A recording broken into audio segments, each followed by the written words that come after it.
Hello and welcome, sports fans, to this live video streaming event from Table Rock Sports Productions in partnership with our local school districts and all of our outstanding sponsors who make this live presentation possible for you fans to enjoy.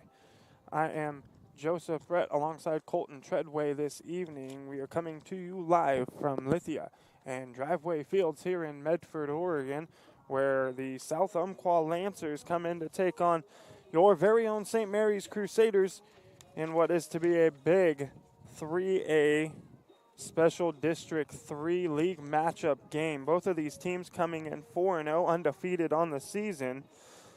The Crusaders were inside the top 5 at one point on the season in the OSAA rankings. They have yet to lose a game on the year, but as it stands, they've dropped down a few spots and sit at number 10. The way this defense is playing for the Crusaders, I say, from what I've seen so far, they're probably most definitely a top 5 team. We'll really get to see how they fare tonight against a really good South Umpqua team who, for the past few years, has showed everybody that they're a force to be reckoned with on the football field. They're coming in here tonight undefeated, and they're going to look to defeat the Crusaders and keep their season rolling. It's South Umpqua, Cascade Christian, and St. Mary's all sitting atop the 3A Special District 3 Conference, all undefeated at 4-0, and they're all top 10 teams in the state. The first of these matchups tonight, St. Mary's taking on South Umpqua, and then in just a couple weeks they'll have the Crusaders here at this same field, which if they beat South Umpqua tonight could shape up to be a game for first place in this conference. It's going to be the St. Mary's defense against the South Umpqua offense, who's put up a lot of points on the season in their first 4 games of the year. We'll see what the Crusaders defense can do to stop this Lancers attack.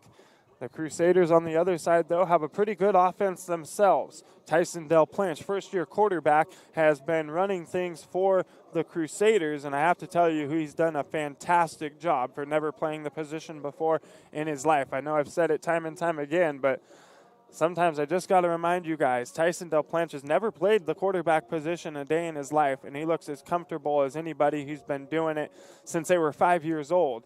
And so expect this St. Mary's team to come out, and especially after last week's 5-turnover performance on offense, they're going to want to get the ball rolling in a hurry, get comfortable, and get back to their scoring ways in which they had going in the first 3 games of the season. They beat Phoenix 56-6. They beat North Valley 35-6, and they beat the Sutherland Bulldogs 35-6 as well before last week. A tough matchup with Lakeview.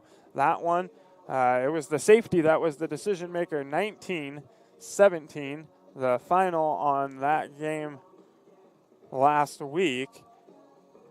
Lakeview missing a 2-point conversion to try and even things up late in the ball game, but not able to convert, and the Crusaders come away with the victory in that one last week, and they're going to look to get the tide rolling, get things moving here and not have a repeat performance of last week. The Crusaders coming out onto the field now. Just under 10 minutes to go until kickoff here from Lithia and Driveway Fields. You're listening to Crusaders football on TableRockSports.net. We'll be right back after this short break and a word from a couple of our sponsors.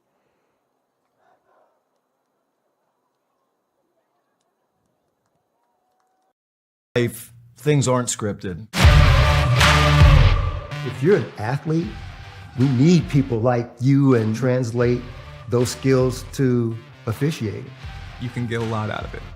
It happens in every town, in every game.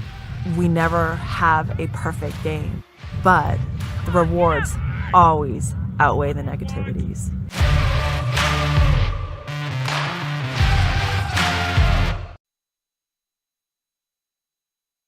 We see it on national TV all the time. They tell us that funerals can average between $7,000 and $10,000. At Conger Morris, a full-service funeral, including a wooden casket, is only $4,900. We can keep our prices lower because we're local. In fact, we're the only locally owned, family-run, full-service funeral and cremation provider in the Valley. Call us today to schedule an appointment for personalized assistance with our caring staff. Conger Morris will always be there.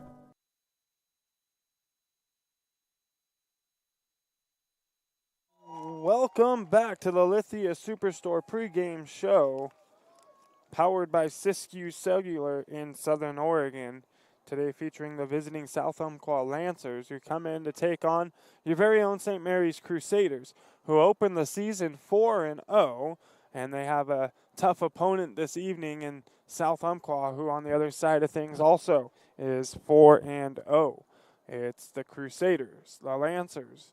It's Friday night football under the lights here at Lithia and Driveway Fields in Medford, Oregon, a battle of the unbeatens. The national anthem set to play momentarily. We'll stop and take a break for that, and we'll be right back with Crusaders football on TableRockSports.net.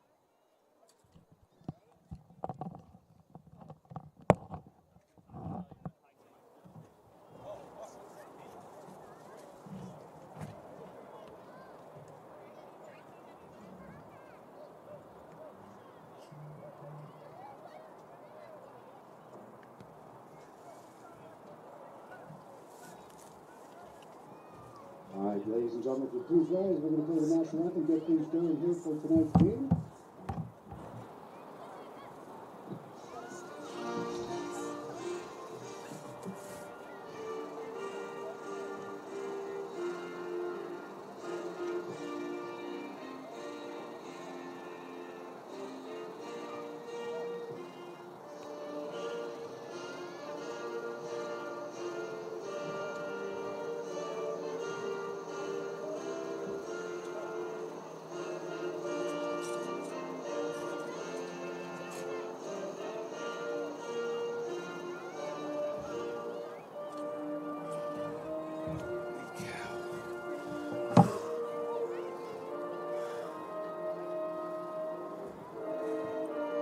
At least you don't feel like this place is going to fall down.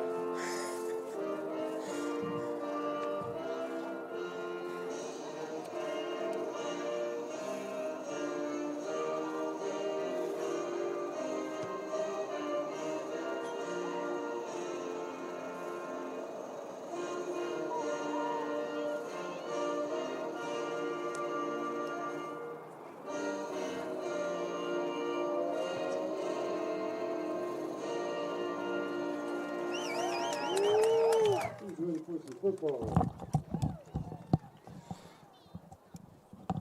Well, with that, it's time to play some football. South Umpqua St. Mary's coming up momentarily. A battle of the unbeatens this evening. One of these teams are going to get their first loss of the season. The other one is going to improve to 5-0 and will likely have a game against Cascade Christian in a few weeks to determine first place, as it's going to probably be one of these three teams I have just mentioned that walk away at the top of the division at the end of the year. Captains will be meeting at the center of the Captains getting ready to meet at the center of the field. And we'll be ready to go underway in just a few moments. Folks, today's game is brought to you by Schlesinger, DeVilleneuve, and attorneys with practices throughout Southern Oregon and the Southern Oregon Sports Commission's Know Your Role campaign, promoting respectful and civil behavior at youth sporting events.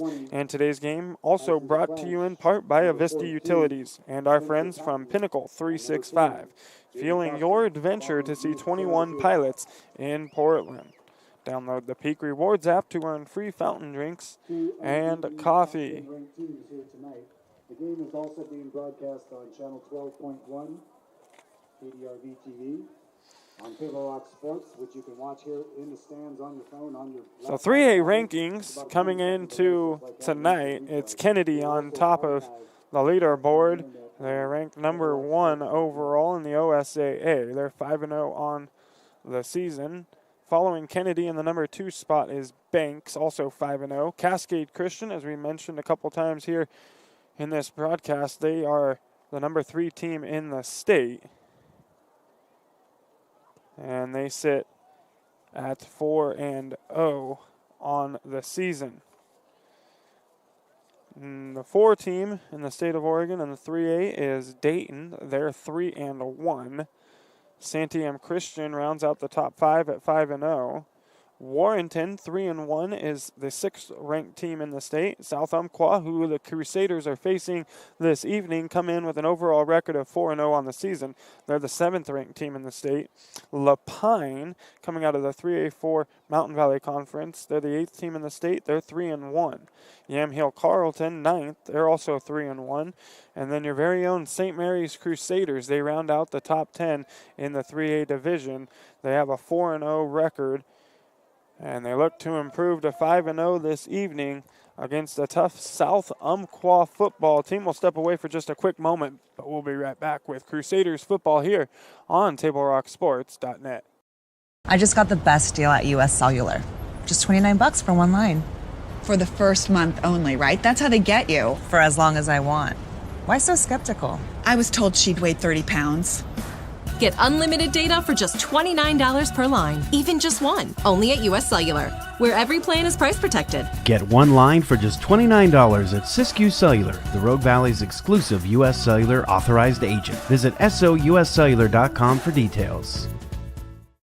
Bill's Glass covers the full spectrum of your glass needs and dreams.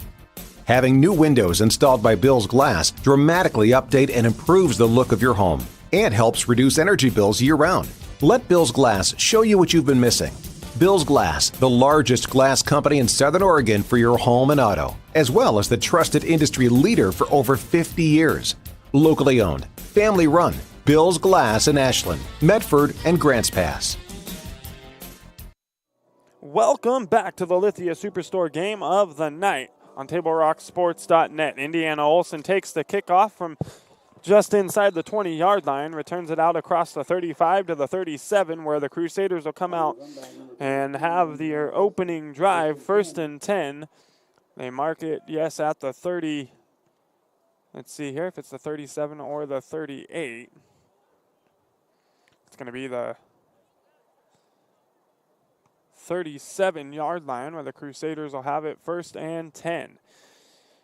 Tyson Del Planche going to work out of the shotgun most all of this evening. He'll have TJ Flowers and Indiana Olsen working in the backfield with him. It's going to be a screen pass. This one's going to be deflected and incomplete. Now 2nd down for the Crusaders. That'll bring up 2nd and 10. Ball sitting at the 37-yard line. Real quick. Look at your fence line on the far side. Maybe bring that leg up. If you see the fence line on the far side, I just caught that. Looks a little. Toss sweep here to TJ Flowers. He has a hole, breaks free, crosses the 45, and he's going to be brought down at the 49-yard line. It's good for a Crusaders 1st down. They'll move the chains. That's a big 1st down for St. Mary's after an opening drive fumble last week and 5 turnovers on the evening on offense. St. Mary's probably feeling pretty good about that 1st down pickup there against this South Umpqua football team, who gave this team a lot of trouble last year. I believe it was like 56-6 was the final when South Umpqua came to town last year.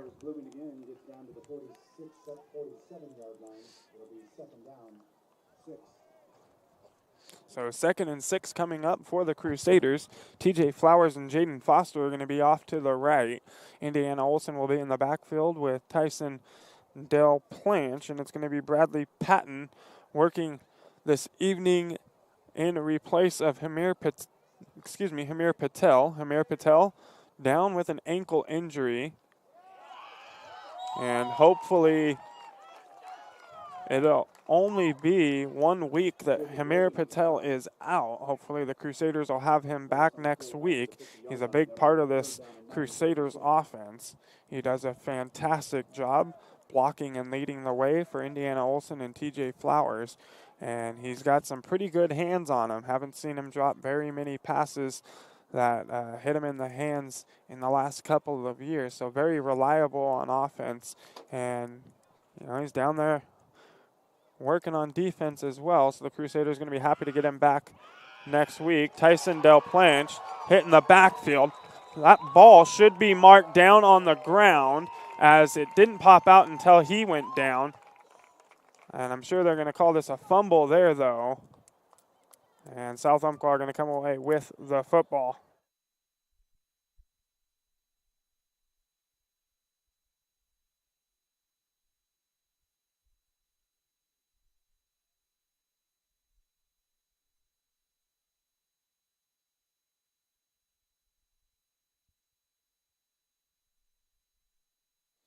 And an opening drive turnover for the Crusaders. That's their 6th one since last week.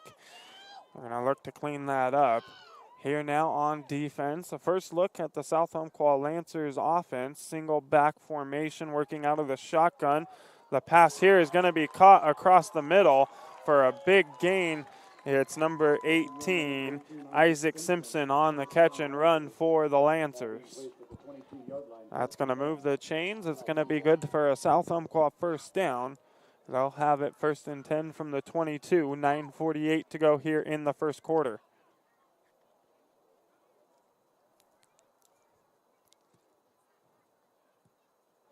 Man goes in motion. It's going to be a handoff to the outside. Has some running room. Gets around the corner. He's going to be pushed out of bounds at the 10-yard line.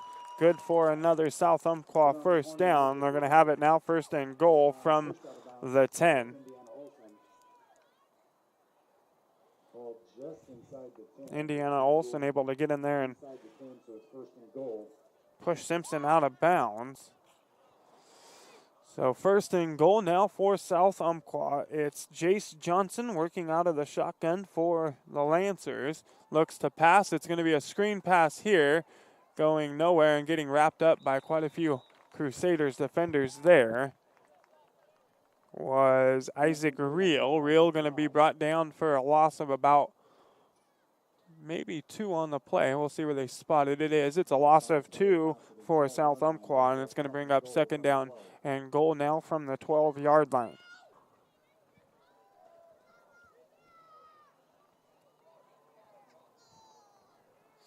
Again, single back formation. 2 receivers to the right, 1 to the left for Johnson. Man goes in motion. A handoff here. He's going to cut back up the middle and be brought down after a short gain. The handoff went to Jacob Logan. Gain on the play down to the 6-yard line. 3rd down and goal. Lancers.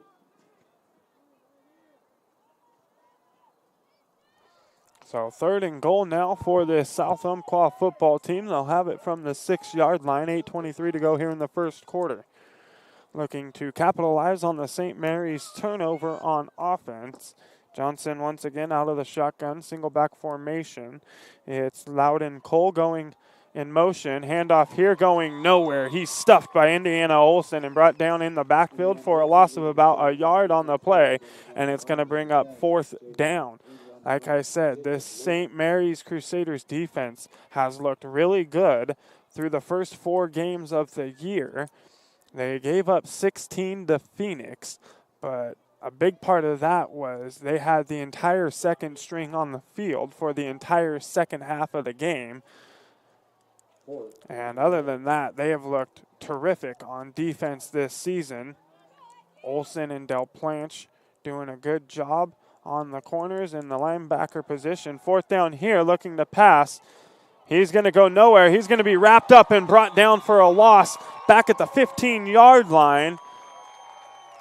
A.J. Borovansky, Rex Smith, and a couple others there on the tackle for the Crusaders, and they'll get the ball back at the 15-yard line, 1st and 10.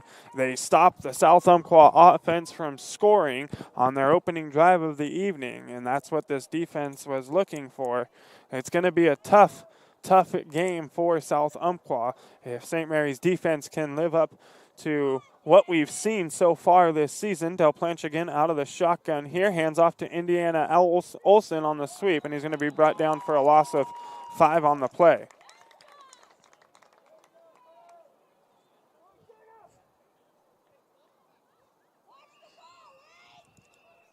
So 2nd and 15 now for the Crusaders. 10-yard line. They'll bring up second down and about 15.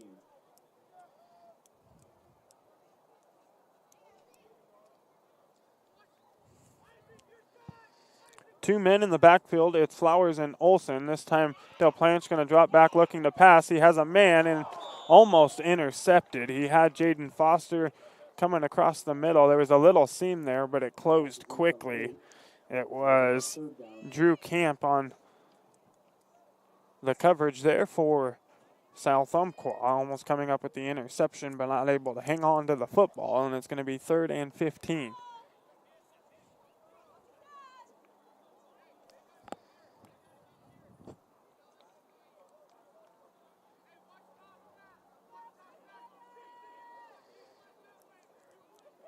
Three receivers set to the left, two to the right.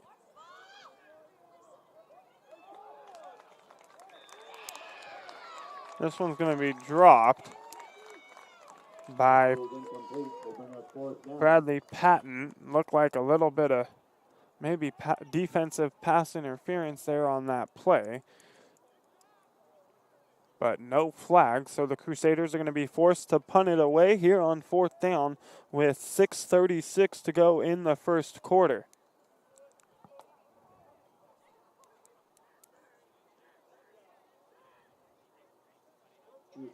Low snap, able to get it away though.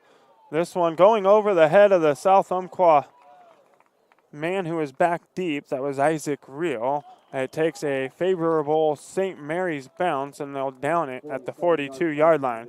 47-yard punt for the Crusaders.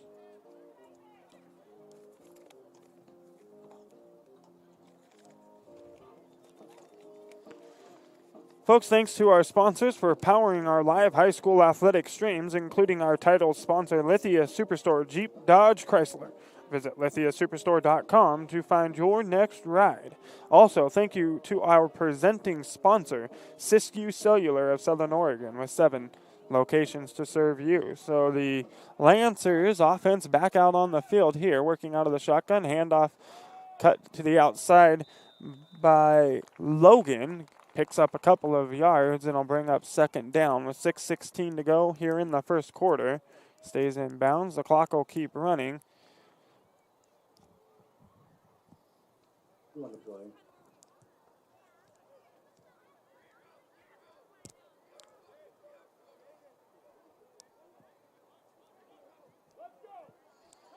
Three receivers set here to the right, one off to the left, single back in the backfield. Looking to pass here, almost picked off by Indiana Olsen. I think if he had that one, he had some running room for sure in front of him.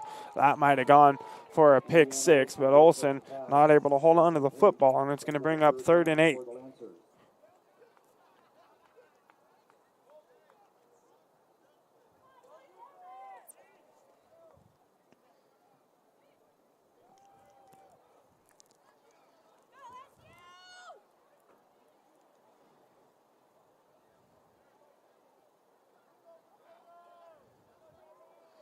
So 3rd and 8 here for the Lancers. Handoff going nowhere. Indiana Olsen stuffs him in the backfield. Able to stay on his feet, though. It's going to take a couple of Crusaders to bring down Jacob Logan, but they're able to get the job done after a gain of only 1 on the play, and it's going to bring up 4th down for the Lancers. This could be a long night for the South Umpqua offense. They have put up a ton of points in their first 4 games of the year. I think they're averaging over 40 a game. Foster back to return the punt here. Wonder if South Umpqua might get a little frustrated not being able to get their offense rolling. Could be favorable for the Crusaders moving forward if their defense is able to keep doing what they're doing here. 2 straight shutdown drives by the Crusaders defense. And now the offense has the ball back after the punt goes into the end zone. It's going to be a touchback, and the Crusaders will have it at the 20-yard line. 1st and 10 with 4:59 to go here in the first quarter. And make sure, folks, that a visit to Tap Rock Northwest Bar and Grill on the banks of the Rogue River is included on your next trip to Grants Pass. First-class food and a brand-new menu awaits you. The gem of the Thomason Hospitality Group, Tap Rock. Interested to see what they're going to be putting in there to the old McGrath building. I hear Thomason Hospitality Group just bought it after McGrath was in business for over 30 years. We'll see what they bring to the Medford area to replace McGrath. Thomason owns a lot of those Elmers and Tap Rock, etc. around. Maybe we'll get a little version of Tap Rock down here in the Medford area. Who knows? But if you head up to Grants Pass, make sure you give that old Tap Rock a visit. Great food and a great view sitting out there on their deck over the banks of the Rogue River. Handoff here up the middle, goes for a couple of yards on 2nd and 6. And it'll bring up 3rd and 3. 3rd and 3 here for the Crusaders. Timothy Fruch on the tackle.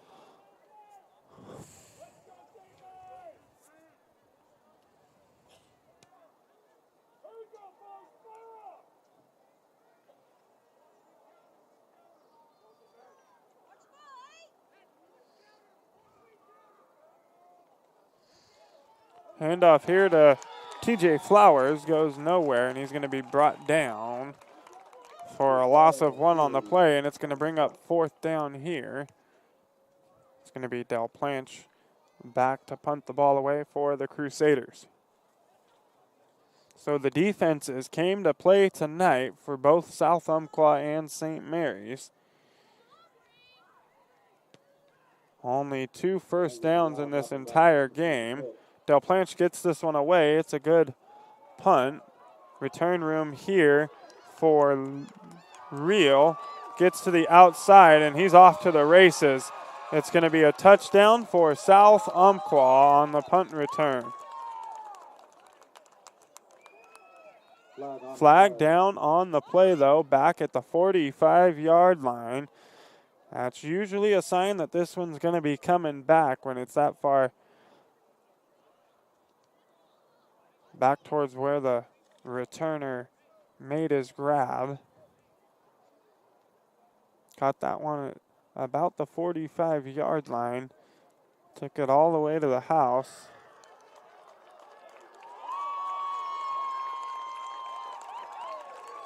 The penalty was against the Crusaders, so the great run back does count. Touchdown. And it does count.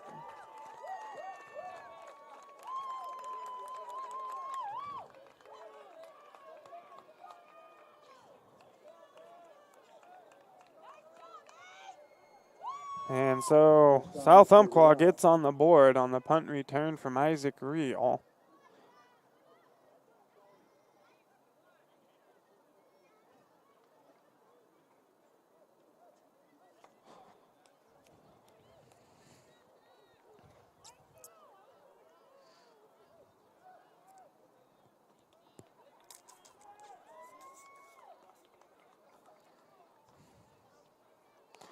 So South Umpqua is going to attempt a 2-point conversion here rather than kick the extra point. They're going to look to pass there and incomplete. And after the touchdown, the Crusaders lead 6-0. You're listening to St. Mary's Football on TableRockSports.net. It takes meticulous planning,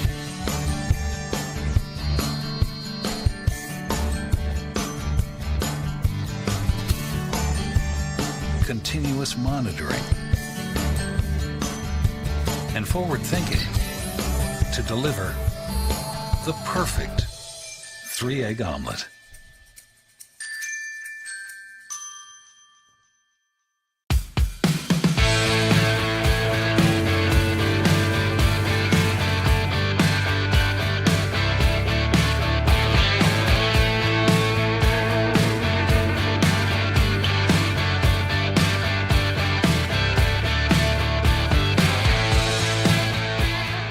Come enjoy the patio weather and a brand new menu at Tap Rock Northwest Grill.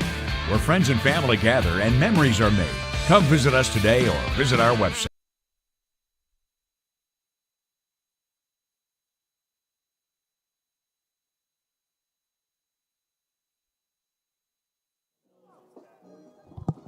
Welcome back to the Lithia Superstore game of the night on TableRockSports.net. Short kickoff here. Fumbled by Jaden Foster, and he's able to get back down on top of the football, and the Crusaders will have it 1st and 10 from the 34 as the offense comes back out onto the field. It's 6-0 South Umpqua with 2:51 still to go here in the first quarter.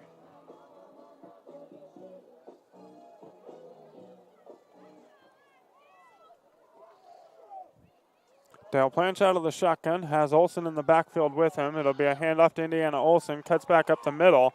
He's going to pick up about 6 on the play. It'll be 2nd and 4 for the Crusaders after the good run by Indiana Olsen. He was hit near the line of scrimmage and found a little seam and danced his way through the defensive line. Good job to pick up 6 there on 1st down. It'll be 2nd now and 3 to go. So 7-yard pickup on 1st down. Olsen again in the backfield. Flowers and Foster off to the right. Screen pass here. It's going to be deflected by Isaac Simpson. So to bring up 3rd down and 3 now for the Crusaders.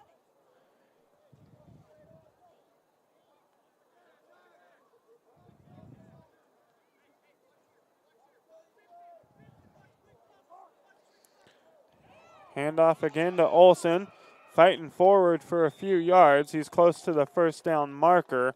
We'll see where they spot the football. It's going to be close. And they're going to move the chains. It's going to be good for a Crusaders 1st down. They'll spot the ball just shy of the 45 at the 44-yard line.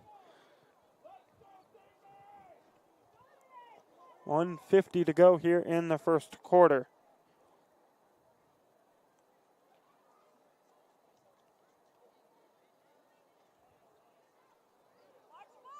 Two-man backfield now for the Crusaders. It's Flowers and Olsen. It's going to be Del Planch on the keeper, and a flag going to be thrown after he's brought down for a loss of about 4 on the play.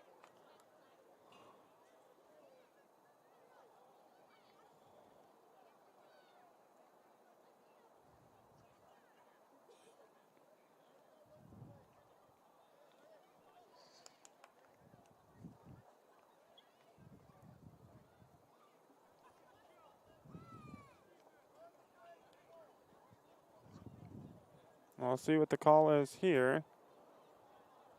Holding against the Crusaders. That's what we thought it would be. They decline it, and it'll be 2nd down. So they decline the penalty, and it'll be 2nd and 13 now for St. Mary's. Same formation here.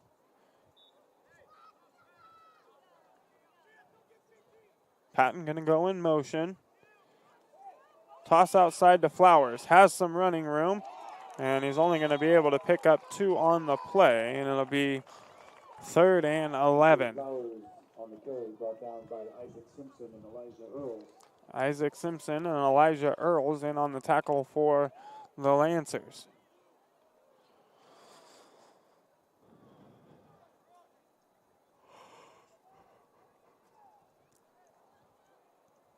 So a big 3rd down here for the St. Mary's football team. Just under a minute to go, 45 seconds here in the first quarter. Screen pass here to Foster. Had some running room. Not sure what he was thinking about there, but he kind of stutter-stepped like he might have a man coming behind him that he could toss it off to. And the Crusaders are going to be forced to punt on 4th down, 4th and 5 from the 49-yard line, just about midfield. Probably going to let the clock run out on the first quarter, though, before they punt the ball away.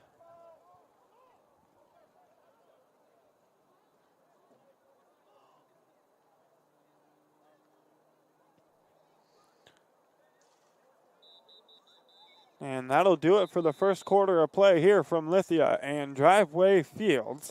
And at the end of one, it's South Umpqua 6. It takes meticulous planning,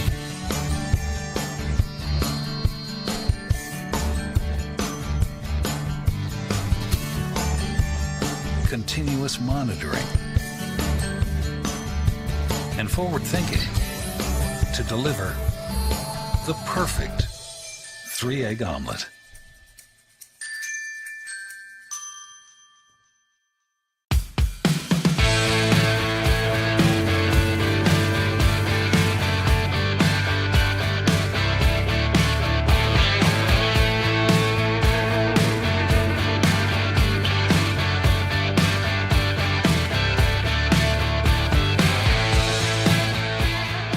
Come enjoy the patio weather and a brand new menu at Tap Rock Northwest Grill, where friends and family gather and memories are made. Come visit us today or visit our website.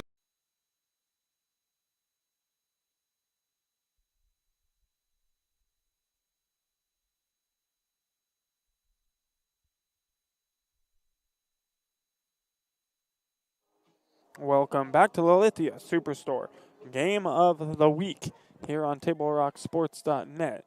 Del Planche set to punt the ball away. He gets it away here. It goes downfield, almost hit a South Umpqua player in the back. The ball avoids Casey Benefiel, and the Crusaders down it at the 23-yard line, where South Umpqua's offense will come back out onto the field, leading by 6. We're only 13 seconds here into the second quarter. A lot of football to be played here between the number 7 South Umpqua Lancers and the number 10 St. Mary's Crusaders. Pretty sure whoever wins this game will definitely jump up into the top 5.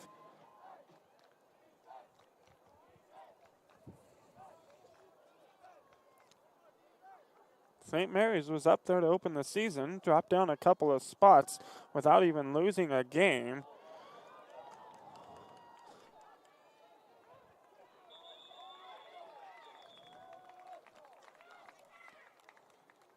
And a good job by the Crusaders to stop this one here. I sniff that screen pass out, and it'll be 2nd down and 10 for South Umpqua, able to get back to the line of scrimmage.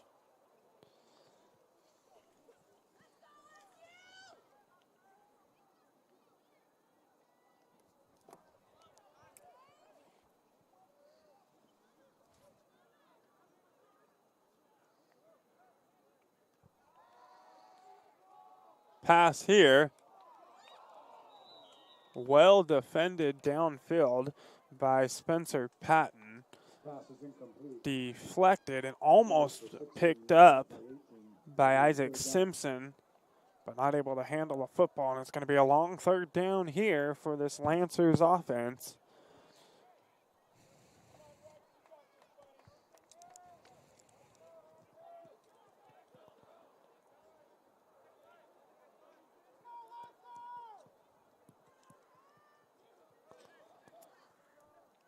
Johnson out of the shotgun. He's going to have Jacob Logan in the backfield with him. 2 receivers set to either side. He steps back looking to pass downfield. Has a man open. It's going to be caught by the man out of the backfield, Logan. And it's good for a South Umpqua 1st down. Del Planche able to knock Logan out of bounds there, but not after he's able to pick up the South Umpqua 1st down.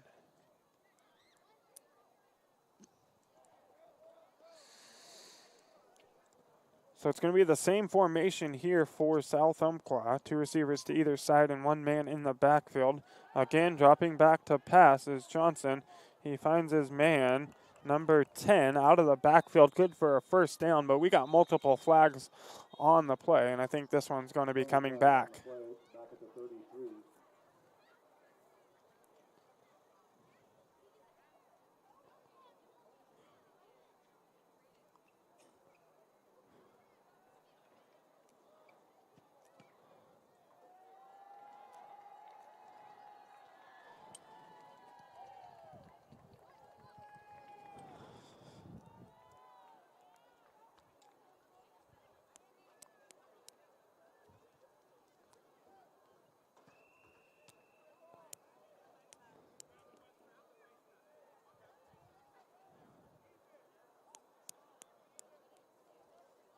We'll see what the call is. Still awaiting it here.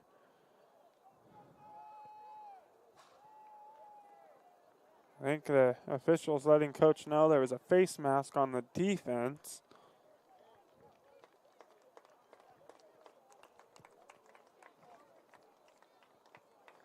It's going to be a 15-yard penalty, and it'll put South Umpqua in good field position here.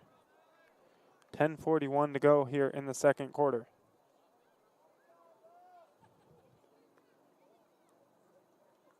After the penalty, it's first down at the 35-yard line for the Lancers.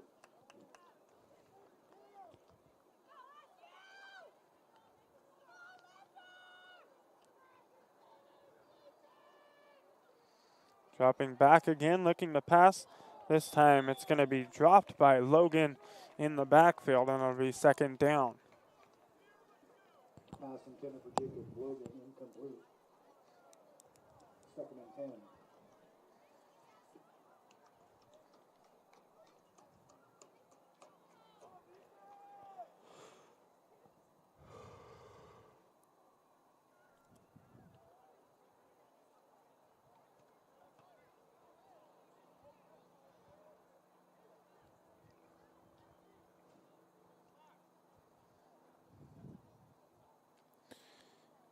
Handoff here. Good running room for Logan, and he picks up a big South Umpqua first down and much more. Brought down at about the 13-yard line. Jacob Logan on the carry. On the stop, Jaden Foster. First down.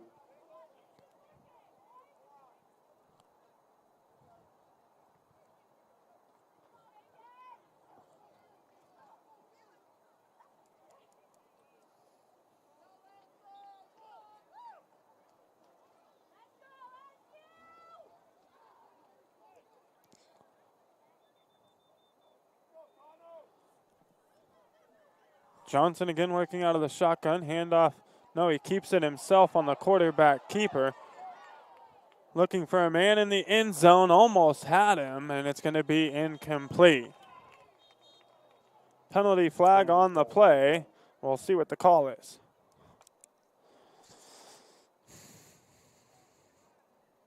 They can't all be against St. Mary's. Eventually, South Umpqua has to do something that warrants a penalty flag.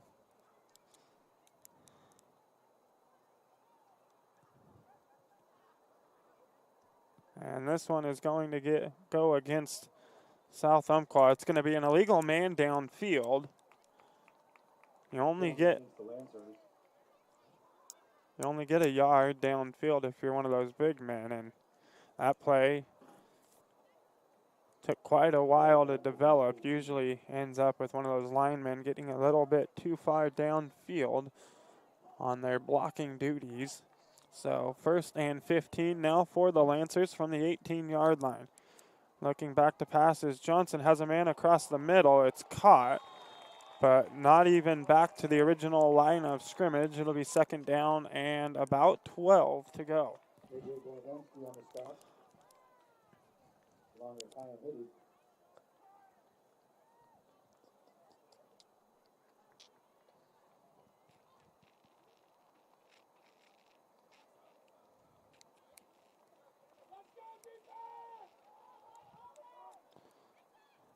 Johnson again out of the shotgun, dropping back to pass, trying to find his back coming out of the backfield, but Rex Smith able to get in there and get a hand on the football.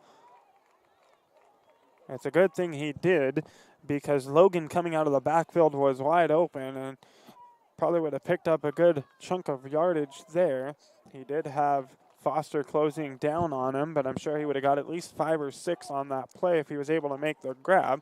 Rex Smith, though, saving the day for the Crusaders, brings up 3rd and 13 from the 16-yard line. Johnson again out of the shotgun, looking to pass, rolling out to his right, trying to find a man. He has him. He's got the grab at the 1-yard line, and he's going to have a South Umpqua first down.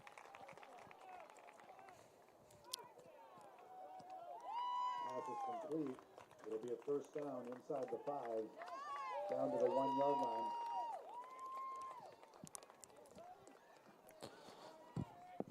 So 1st and goal from the 1-yard line now will go the Lancers.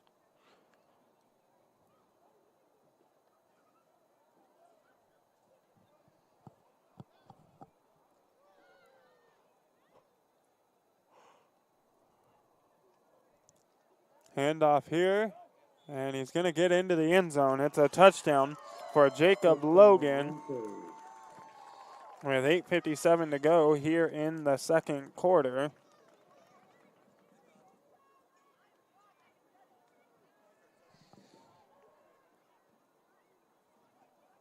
And after that score, it's now Lancers 12, St. Mary's 0, and they're going to attempt the extra point this time.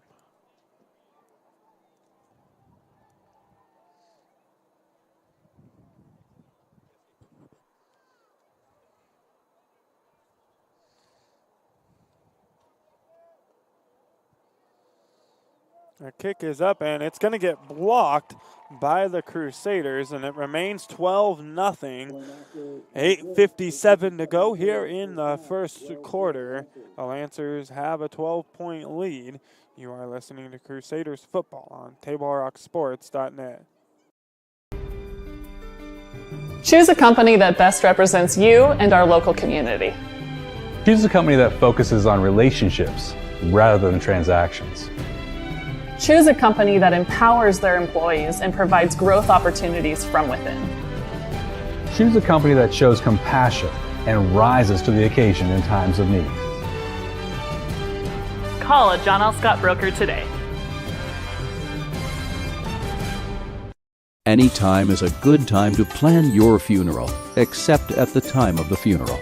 At Conger Morris, we know that there are so many advantages to planning ahead. It eases the burden on our families at their worst time. Pre-planning also alleviates their stress, knowing the funeral costs are already taken care of. And it allows your service to be more meaningful, with all of your wishes being taken care of. Call us today for personalized assistance in creating your own plan.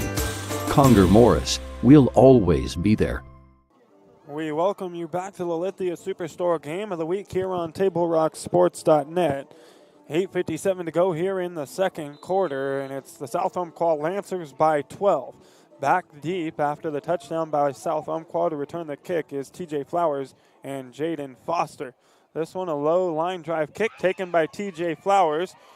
And he's going to have a little running room. Gets out across the 40 to about the 43, 44-yard line. We'll see where they spot the ball. And the Crusaders will have it back here on offense with 8:49 to go here in the first half.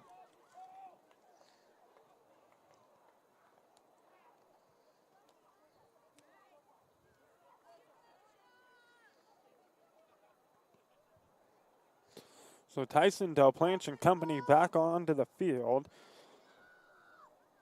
They need a score here. They can't let South Umpqua start running away with this ball game. Delplanche takes the snap, handoff to Indiana Olson, gets around the outside, and he's going to be brought down for a loss of about 5 on the play. They're going to mark it as a loss of 3 or 4.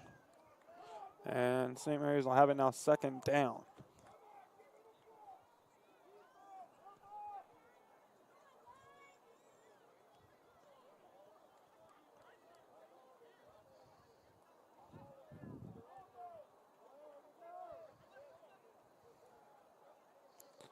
The snap is low. Del Planche going to fall on top of it at the 30-yard line. Bobbled snap, ball goes back to the 30-yard line. And it'll be 3rd down and long now for the Crusaders. We didn't see many mishaps with the football through our first 3 games of the season between the center and the quarterback, but quite a few in the last couple of games. Hopefully St. Mary's can clean that up a little bit and eliminate some of those mistakes to help them stay in this football game here. 7:43 to go in the first half. Clock begins to run now. Del Planche out of the shotgun. He's going to drop back, looking to pass. Has a man open. Patton almost able to make the grab, and they're going to throw a flag for pass interference on the play.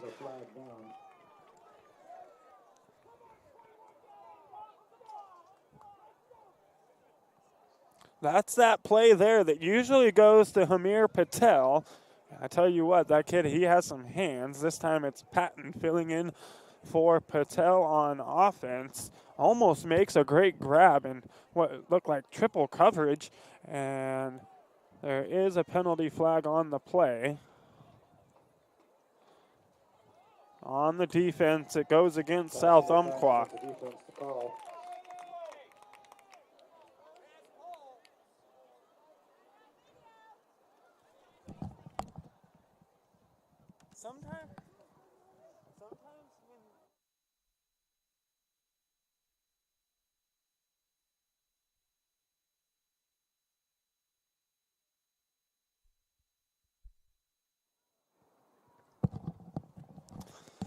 So after the pass interference call, it's now 3rd and 10, a little bit more manageable for the Crusaders here.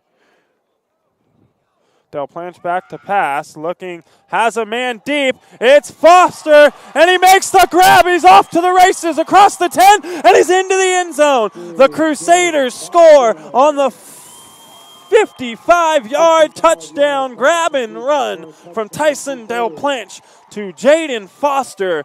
And the Crusaders strike with 7:31 to go here in the second quarter. They're back in the ball game, and Noah Friesen's going to be on to attempt the extra point. He's 20 for 20 on the season as far as extra points are concerned, and he's hit his lone field goal opportunity on the season. So yet to miss. We'll see if he can stay hot here.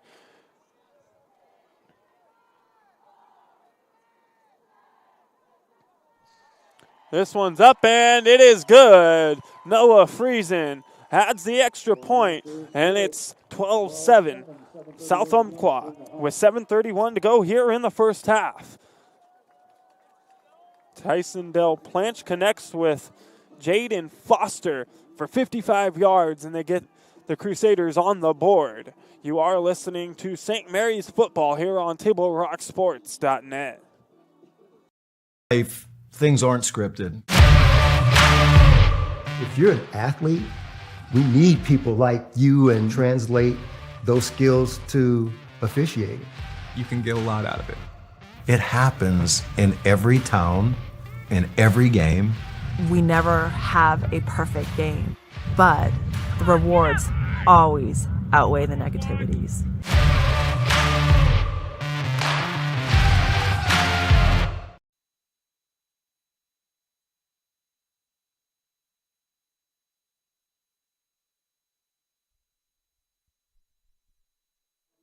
Welcome back to the Lithia Superstore Game of the Week. 7:31 to go here in the first half. If you're anywhere in the valley, I'd get down here to Lithia and Driveway Fields and come catch some of this football game here. 2 top 10 teams in the state battling it out here at Gary H. Wheeler Field. Noah Friesen kicks this one away. And a great come-from-behind tackle there. Let's see who made the tackle. It's Indiana Olson tracking down Isaac Reel, who got the ball just about the 15-yard line and brings it up to about the 25, where the Lancers offense will come back out onto the field. And St. Mary's is going to look to come up with a quick 3 and out here, get their offense right back onto the field, and see if they can get another score on the board before the end of the half.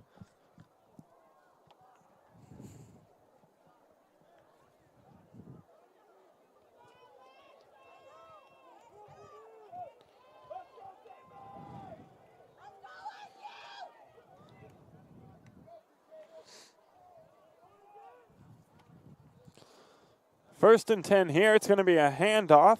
And A.J. Borovansky and Rex Smith going to make the tackle after a gain of only about 1 on the play.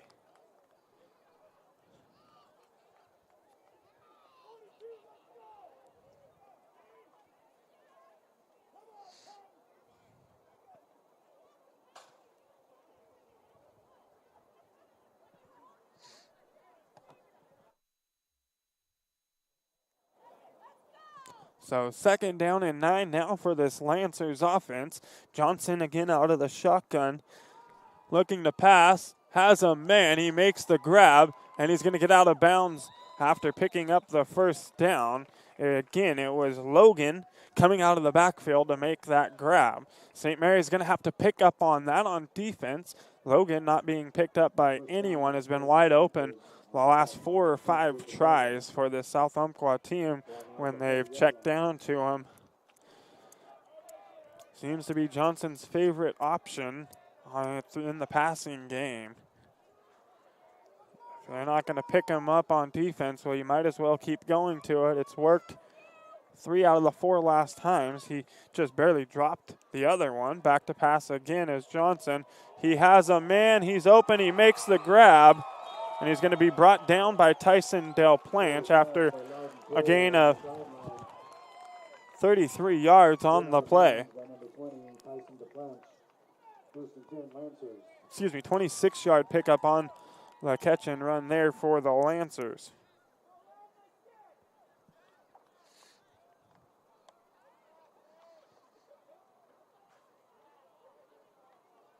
So 1st and 10, ball spotted at the 39-yard line.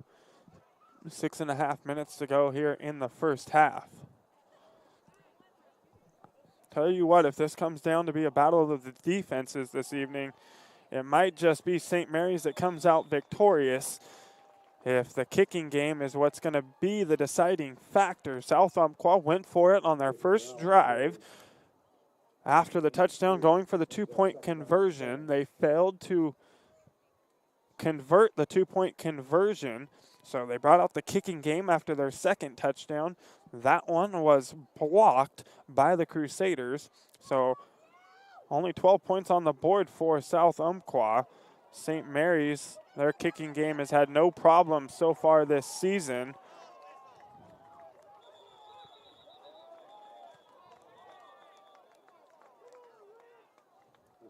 Finally goes down at the 20. Down to the 20-yard line there for Logan. He picks up a South Umpqua first down. Now inside the red zone is the Lancers offense.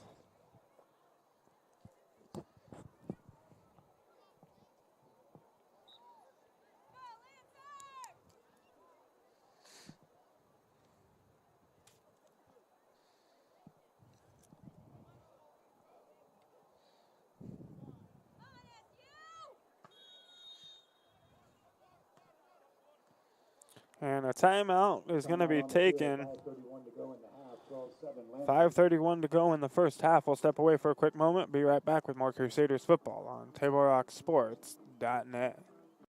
See it on national TV all the time. They tell us that funerals can average between $7,000 and $10,000. At Conger Morris, a full-service funeral, including a wooden casket, is only $4,900. We can keep our prices lower because we're local. In fact, we're the only locally owned, family-run, full-service funeral and cremation provider in the Valley. Call us today to schedule an appointment for personalized assistance with our caring staff. Conger Morris, we'll always be there.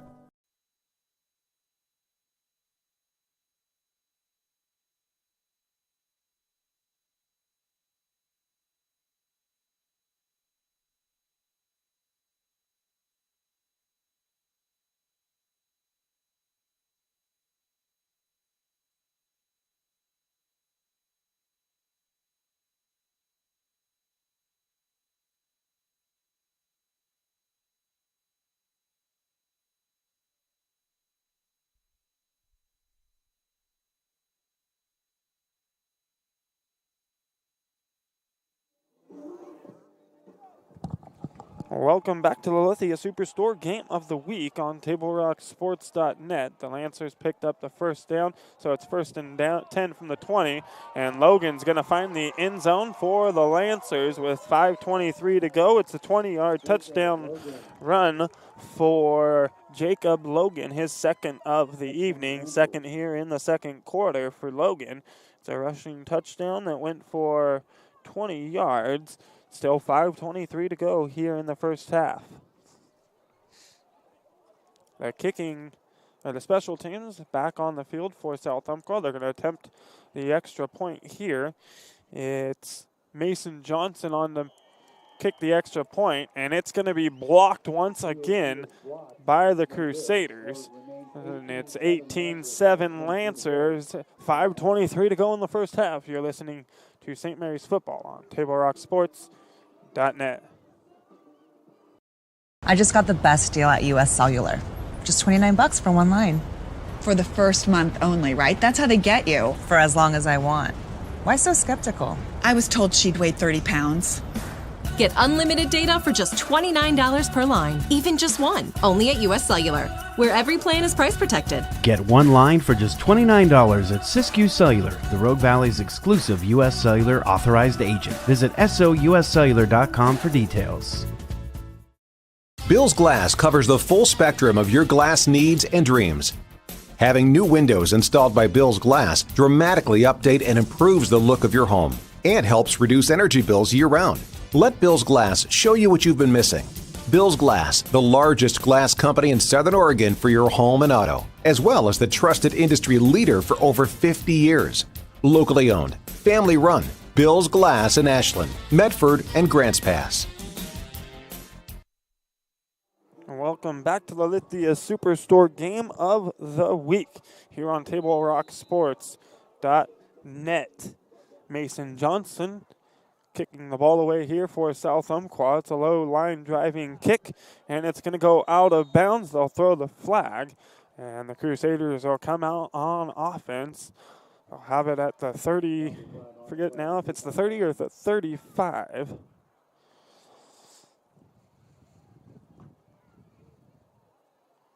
Tyson Del Planche and company back onto the field. Their last drive ended in a 55-yard touchdown grab and run by Jaden Foster from Tyson Del Planche. They're going to look to get back on the board. If they score here, South Umpqua has missed 3 straight extra point and or 2-point try opportunities. And if the Crusaders can find the end zone, they'll only be trailing by 4. If they convert their extra point, it'd be 14-18.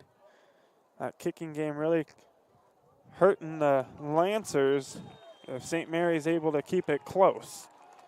The reverse here to Patton, and it's going nowhere. A loss of 3 on the play.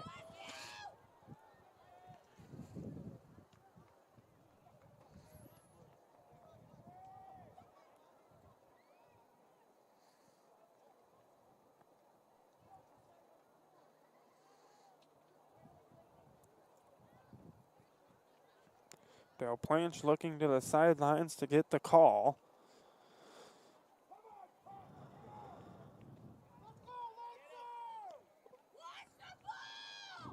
Patton goes in motion. Pitch to Olson. He's going to be brought down in the backfield for a loss of another 3 on the play, and it's going to bring up now 3rd and 16 for the Crusaders. Indiana Olson on the carry. 3rd down now from the 29-yard line.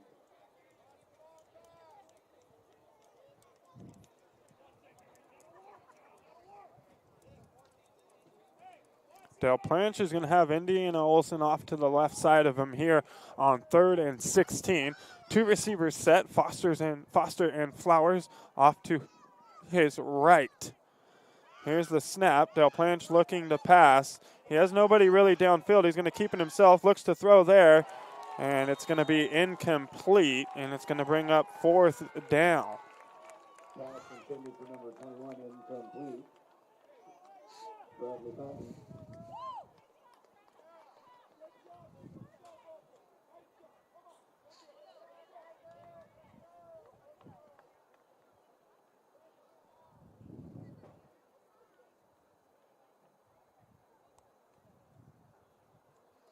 So Tyson Del Planche back to punt the ball away for St. Mary's here. He has his heels on the 15-yard line. He's going to get it away. A low punt here. Going to take a St. Mary's hop across the 40. Crosses the 35, and it'll be brought down at the 34-yard line. And South Umpqua will come back out on offense. 1st and 10 from the 34. We're at 3:39 to go here in the first quarter.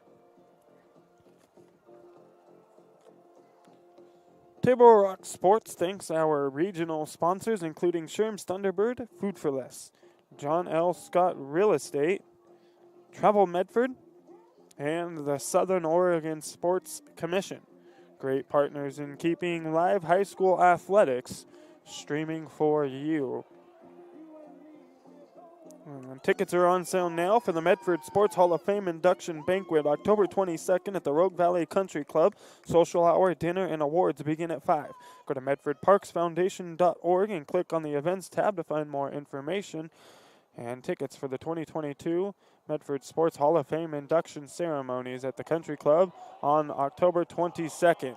Tyson Del Planche got beat downfield on that long ball by the Lancers, but he was able to get back and recover in a hurry. Got a hand up, made it difficult for Cole to make the grab. And it'll be 2nd and 10 for South Umpqua.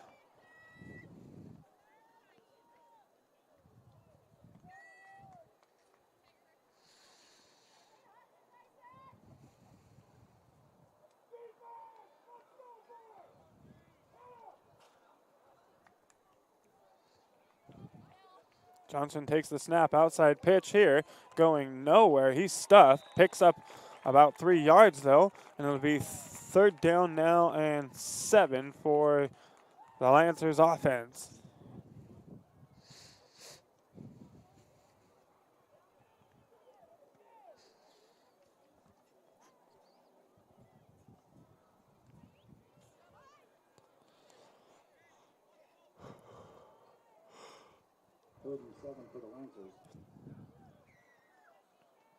Johnson rolls out to his left, looking to pass. Nobody open. Going to be tracked down from behind.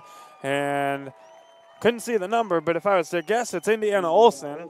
And they say it there. It's Indiana Olsen on the tackle for a loss. It's going to bring up 4th down for the Lancers. And I think St. Mary's is going to elect to take a timeout here and keep as much time on the clock as they can to get the ball back and try to find the end zone before we go into the break. They've got 2 minutes and 39 seconds on the board. They trail by 11 to the 7th-ranked Lancers. That's a much different game than we had last year against South Umpqua.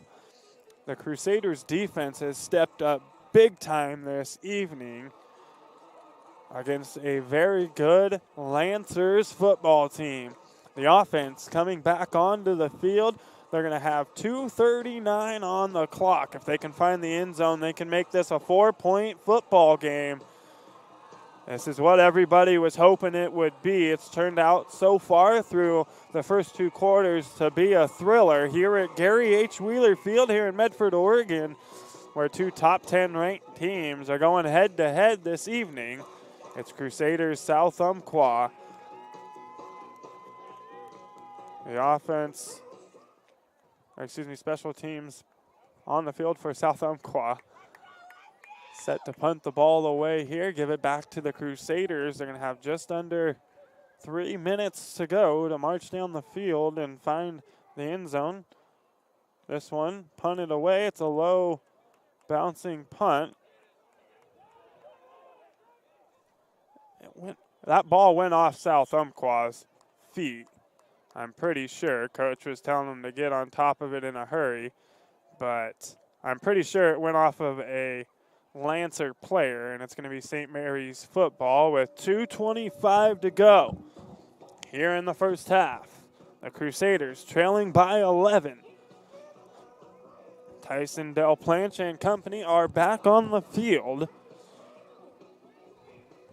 They've minimalized the mistakes this evening, just a couple compared to last week. The first half did not go as planned, but their defense stepped up and held Lakeview and gave them a fighting chance to win the football game and stay undefeated. They're going to look to do that here.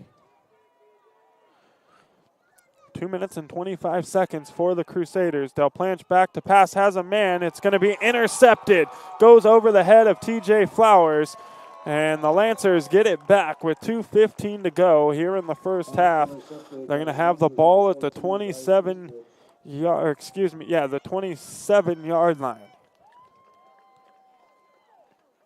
Not what the Crusaders were looking for there, as they got the ball back with a chance to score before the half.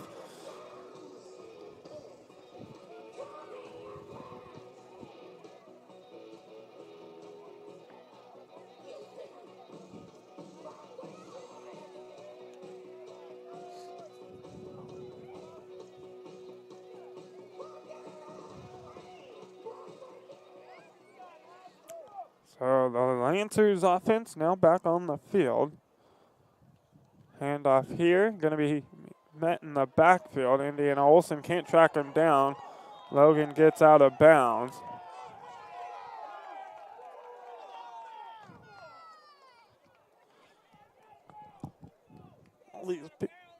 Gain on the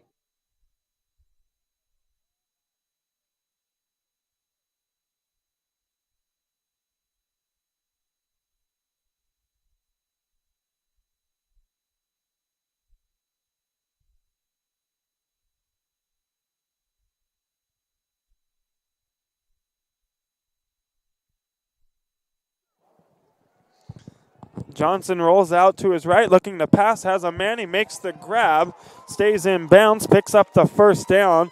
Inside the 10-yard line was Loudon Cole on the catch and run for South Umpqua. pass complete on the outside to Loudon Cole. First down. So first and goal now for the Lancers. They got 2 minutes on the clock here in the first half, looking to extend the lead. They're up by 11. Handoff here goes to Logan up the middle. He's going to be brought down after a gain of about 5 on the play.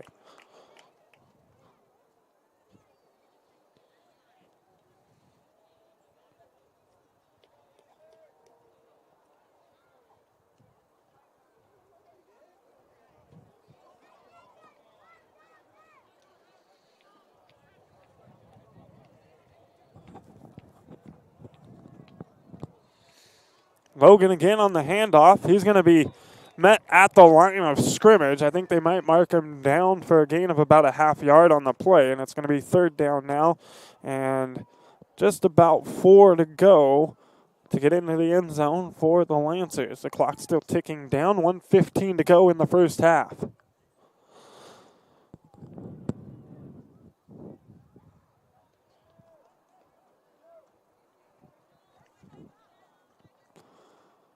Logan in the backfield with Chase Johnson, one receiver off to the right. He's got 3 to the left. Handoff here goes to the outside. He's going to be met and brought down for a loss on the play. A big stop there for the Crusaders. Clock still ticking down. We'll see if the Lancers try to pick up any more points and get the field goal, or if they keep the offense on the field and try to score before the end of the half here. The kicking game has not been the best part of this Lancers evening, so I'm sure they're going to try and get into the end zone. They got 19 seconds on the board. The clock's ticking down. They're going to have time to get one more play off.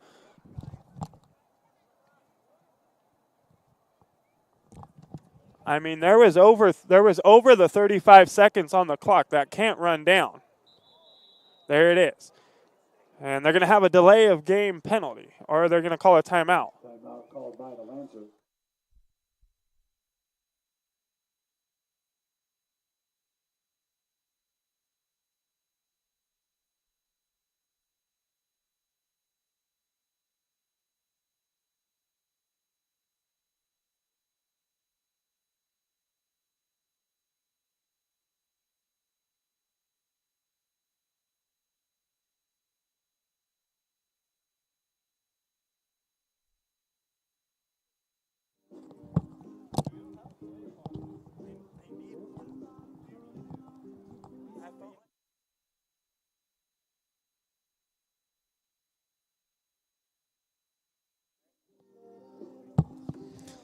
South Umpqua takes the timeout on the field with 2 seconds to go. They're going to look to find the end zone and pad their lead before they go into the break.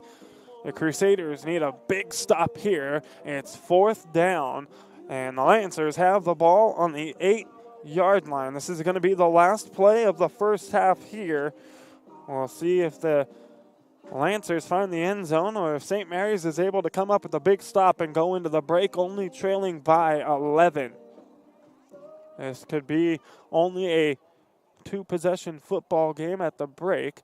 A touchdown, 2-point conversion, and a field goal could give the Crusaders the tie if the Lancers don't find the end zone. Another timeout is going to be taken on the field. We'll step away for a quick break as well. We'll be right back with the conclusion of the first half here from Gary Wheeler Field at Lithia and Driveway Park here in Medford, Oregon. If things aren't scripted. If you're an athlete, we need people like you and translate those skills to officiating. You can get a lot out of it. It happens in every town, in every game. We never have a perfect game, but the rewards always outweigh the negativities.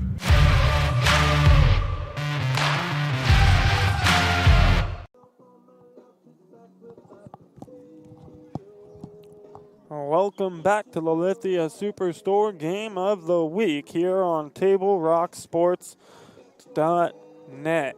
2 seconds to go here in the first half. The Crusaders trail South Umpqua by 11. It's a big 4th down play here to end the half. South Umpqua trying to extend the lead. The Crusaders trying to go into the break, only trailing by 11. It's going to be Johnson in the backfield. He's got Logan to his right, 3 receivers off to the right side and 1 to the left. He's going to roll out to the right, looking to pass. He has a man, and it's going to be Jaden Foster coming up with the big play in the end zone to hold South Umpqua, and they're going to go into the break only trailing by 11. The Crusaders defense steps up in a big way here at the end of the half to hold South Umpqua, and they only trail by 11. A good job there by the Crusaders. We'll go into the break down by 11. It's 18-7 South Umpqua at the end of the first half. You are listening to St. Mary's Crusaders football here on TableRockSports.net.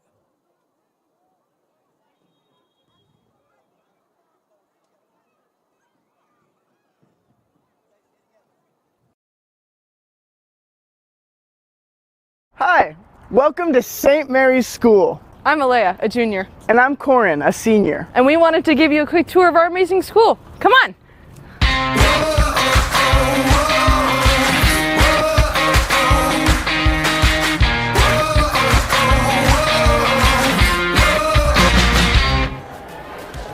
St. Mary's is on the cutting edge of education, developing dynamic thinkers and lifelong learners. Our teachers are passionate, our facilities are high-tech, and the open environment encourages critical thinking.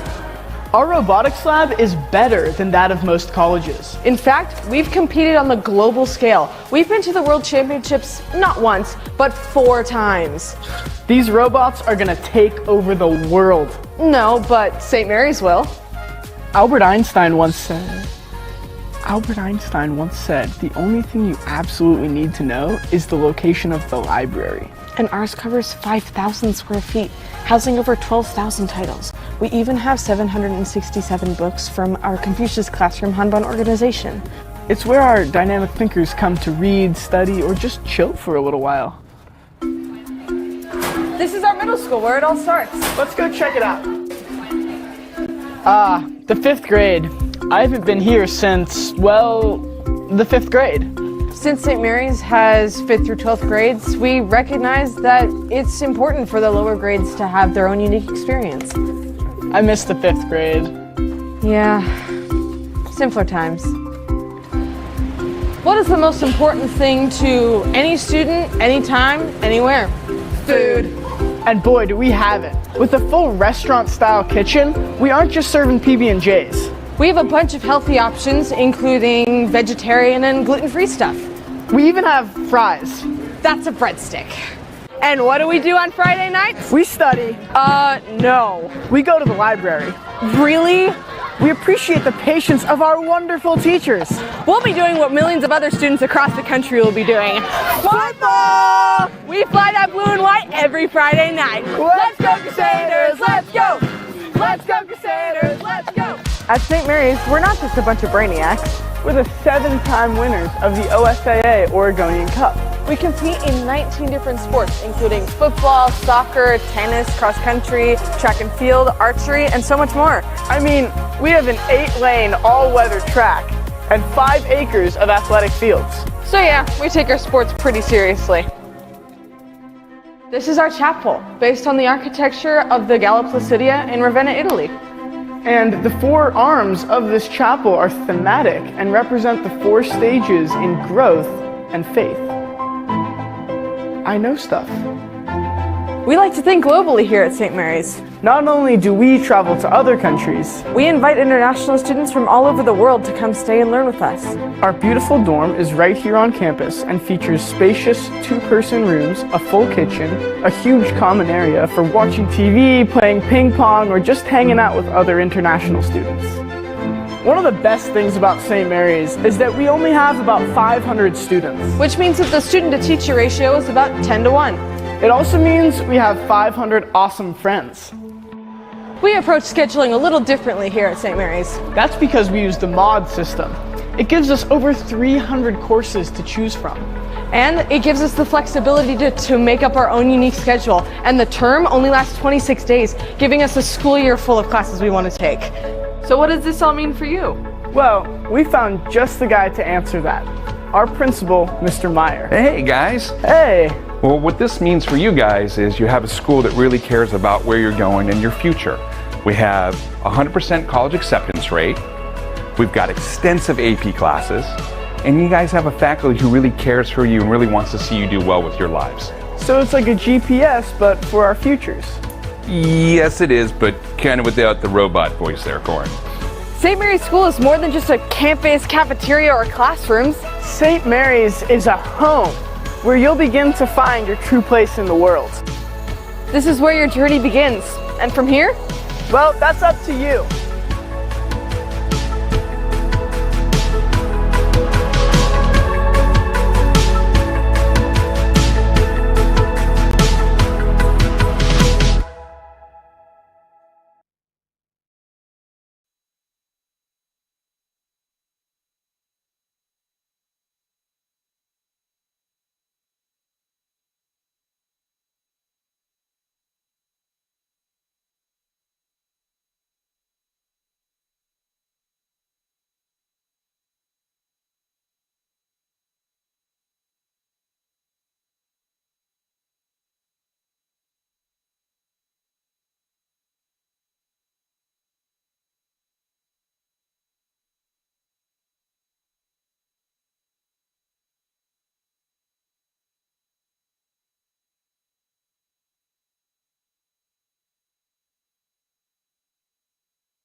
Hi, welcome to St. Mary's School. I'm Alea, a junior. And I'm Corin, a senior. And we wanted to give you a quick tour of our amazing school. Come on.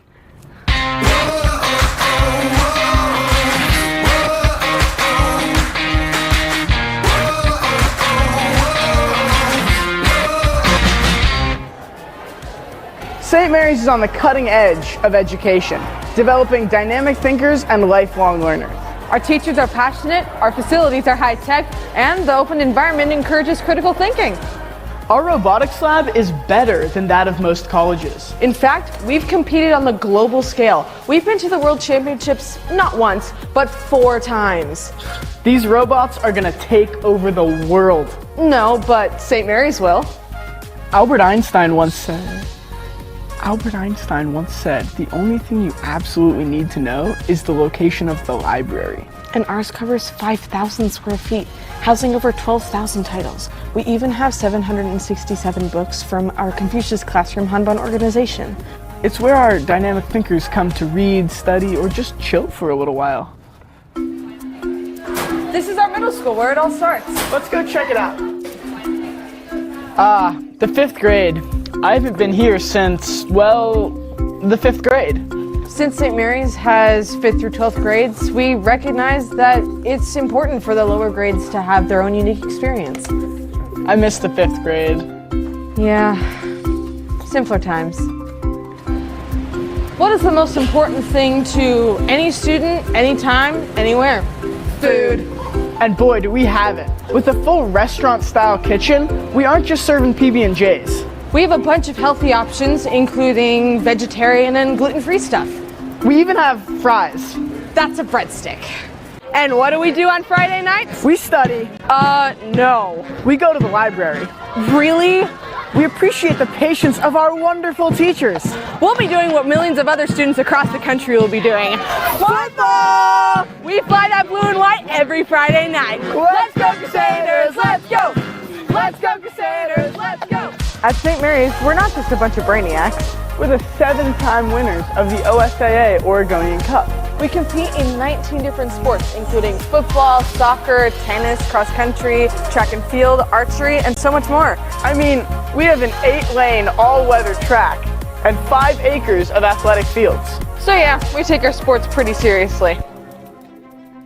This is our chapel, based on the architecture of the Galla Placidia in Ravenna, Italy.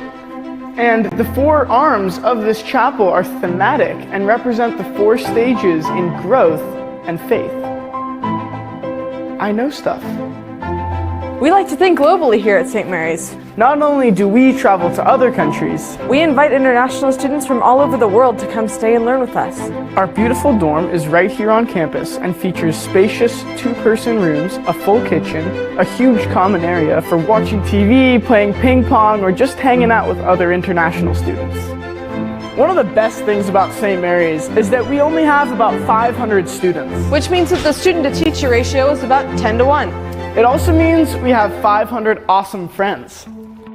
We approach scheduling a little differently here at St. Mary's. That's because we use the mod system. It gives us over 300 courses to choose from. And it gives us the flexibility to make up our own unique schedule. And the term only lasts 26 days, giving us a school year full of classes we want to take. So what does this all mean for you? Well, we found just the guy to answer that. Our principal, Mr. Meyer. Hey, guys. Hey. Well, what this means for you guys is you have a school that really cares about where you're going and your future. We have 100% college acceptance rate. We've got extensive AP classes. And you guys have a faculty who really cares for you and really wants to see you do well with your lives. So it's like a GPS, but for our futures. Yes, it is, but kind of without the robot voice there, Corin. St. Mary's School is more than just a campus, cafeteria, or classrooms. St. Mary's is a home where you'll begin to find your true place in the world. This is where your journey begins. And from here? Well, that's up to you.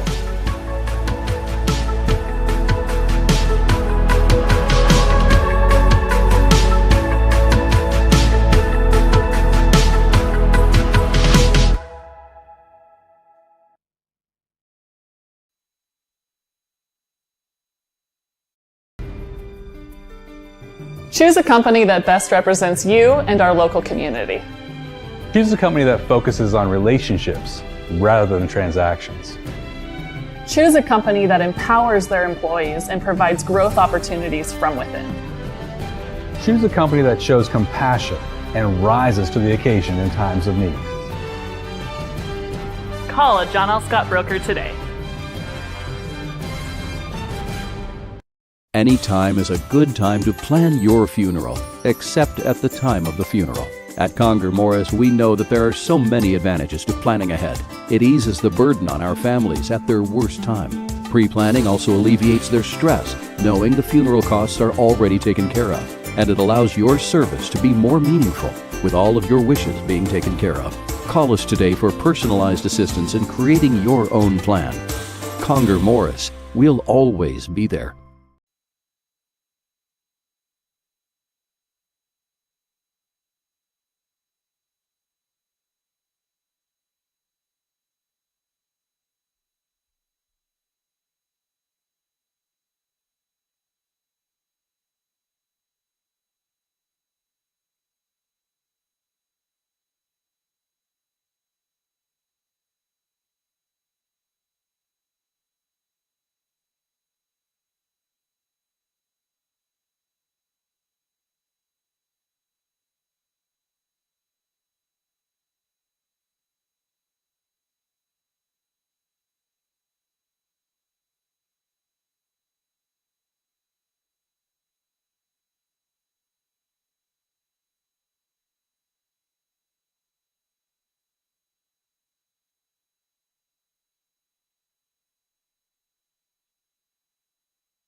And welcome back to the Lithia Superstore Game of the Week, brought to you in part by TableRockSports.net. Both teams onto the field. The extra 3 minutes is up on the board. And we're just about ready to get the second half underway. It's been a thriller here from Lithia and Driveway Fields. We're at Gary H. Wheeler Field here at the Lithia and Driveway Park. And this has been everything everyone expected it to be this evening. It's 18-7 in favor of the visiting South Umpqua Lancers. They're the number 7 team in the state. The Crusaders, the number 10 team. Both are unbeaten coming into tonight. One of them going to advance to 5-0. The other team's going to pick up their first loss of the year. St. Mary's, well, I'm sure they're going to do just about everything they can to be that team to advance to 5-0. The winner of this game, I'm sure their showdown against Cascade Christian is going to be the matchup for first place in this division here. St. Mary's has just missed a couple of times on really getting their offense rolling. The only score of the evening from the Crusaders came on a 55-yard touchdown pass, grab, and run from Tyson Del Planche. He found Jaden Foster down the far sideline, and he hit him on a big 55-yard touchdown grab and run, and that was the only scoring in the first half for the Crusaders. South Umpqua, they put up a touchdown in the first quarter. It was a punt return by Isaac Reel that got him on the board.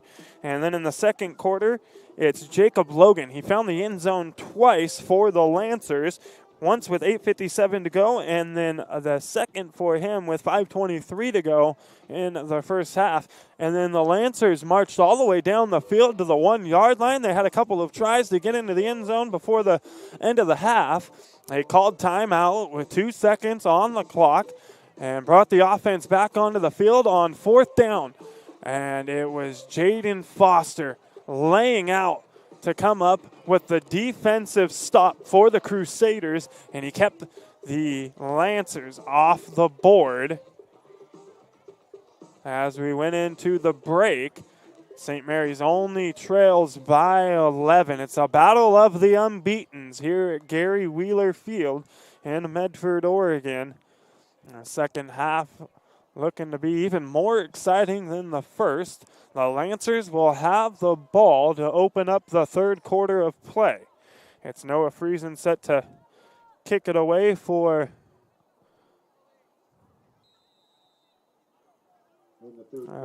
scoreboard there. Make sure it's correct. 18-7 in favor of South Umpqua. And Noah Friesen kicks it away, taken at the 12-yard line. It's going to be returned out across the 25 to about the 28-yard line, and that's where the Lancers offense will come out on the field. They'll have it 1st and 10, and they got an 11-point lead.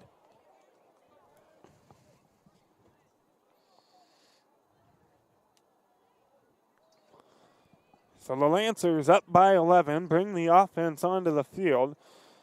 The St. Mary's defense has shown that they are everything that they have been hyped up to be this year. I'm sure that, I don't know what South Umpqua or Cascade has done on defense or offense when they've been up big in games, but St. Mary's electing a lot of time to bring out the second string pretty early in games against some of these teams early in the season. Logan on the run here, crosses the 35 out to about the 40-yard line, picks up the South Umpqua first down. But if St. Mary's kept those starters on the field, I'm sure they'd have the same numbers defensively as Cascade and South Umpqua and even Coquille have. Going into week 3 last week, through the first 2 games, South Umpqua and Cascade Christian and Coquille had all only given up 12 points on the entire season. So defense is heavy for Cascade and for South Umpqua, and the defenses showed up this season for the Crusaders as well. I wouldn't want to face any of these 3 teams come playoff time if your offense is not really rolling. St. Mary's has gotten beat a couple times defensively, but this coaching staff, credit to them, have picked up on everything. They've given the players the right information and passed it along, and they've done a good job of shutting teams down after they've seen what they're bringing to the table. Johnson here again in the shotgun. He's going to have Logan off to his left. 3 receivers set, 2 to the right, left, 1 to the right. Throw across the middle here was to Cole, and a big hit.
fumble here by the Lancers. Last play was a personal foul on the Crusaders.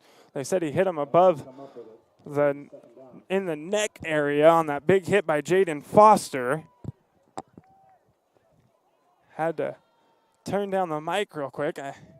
Parents around me jawing up and wondering if I had that replay readily available. Take a look at it, and it appeared it was a pretty clean hit by Jaden Foster, but he gets called for the personal foul. 9:44 to go here in the third quarter. South Umpqua now second down and about 6 to go. It's Johnson with Logan in the backfield. He hands it off. No, he fakes it. He's going to be tracked down, rolling out to his right, going to throw the ball deep, has a man open, and he's into the end zone. No, he drops the ball. He drops the pass, and he was covered by Jaden Foster. And the Lancers are now going to have it 3rd and 6. He looked like he made the grab in the end zone, but he comes down, can't control the football, and it's going to be 3rd down and 6 for South Umpqua. In the third quarter, North Medford leads Grants Pass 20-7. North Medford up 20-7 over the Caveman. And some other football going around the valley this evening. I'll check in on some of those scores as we get into the fourth quarter and those games progress a little bit more and we have a better idea of where they're going to end up. 3rd and 6 here for the Lancers. Quarterback throws it across the middle. He's going to be hit by Foster, but he makes the grab, and it's good for a South Umpqua 1st down.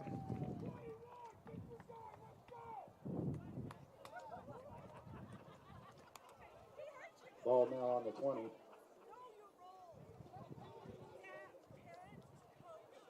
In the fourth quarter, South Medford leads Sprague 33-18. 9 minutes to go here in the third quarter. South Umpqua picks up a big 3rd down conversion on the pass across the middle. The ball spotted at the 20-yard line. It's now 1st and 10. Lancers leading by 11. Johnson is going to have Logan in the backfield. 3 receivers set. Man goes in motion, fakes the handoff, rolls out to his right. Has a man deep, and it's going to be incomplete. No, they're going to say he was in the end zone and made the grab. It looked like he was out of bounds over there on the far sideline, but they say he made the catch and the grab, got a foot down in the end zone, and it's good for a South Umpqua touchdown. See if they go for 2 or attempt the extra point. Offense staying on the field. Looks like they're going to attempt the 2-point conversion.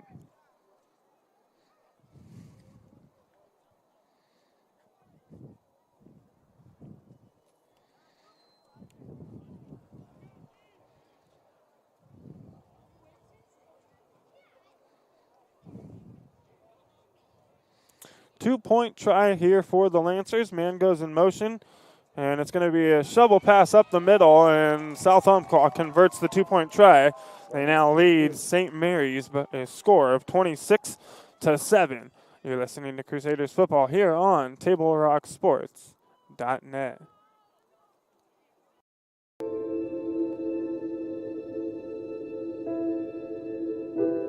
Dear Dad, today was hard.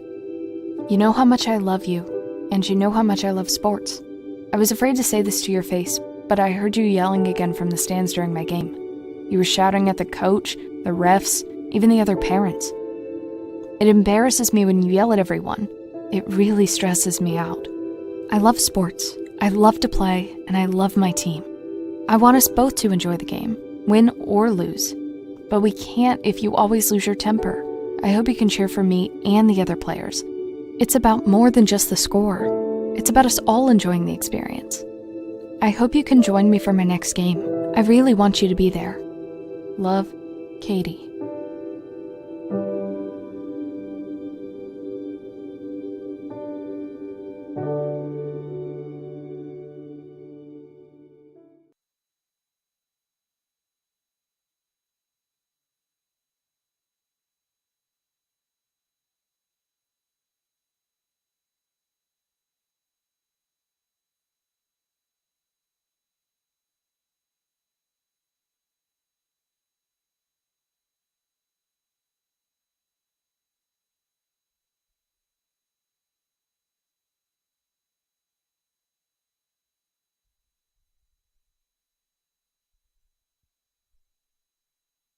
TJ Flowers here on the return for the Crusaders.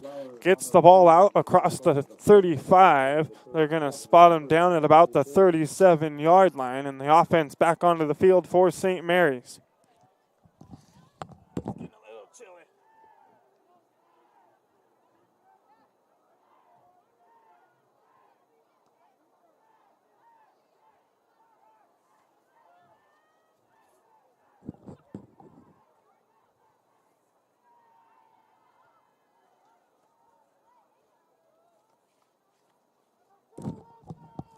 So Tyson Del Planche gets the play call. Handoff, here's Indiana Olsen. Good cut back up the middle, gets across the 50 to the 48-yard line. Well, they'll spot the ball down. Looks like they're going to spot it at the 49, and it's good for Crusaders' first down.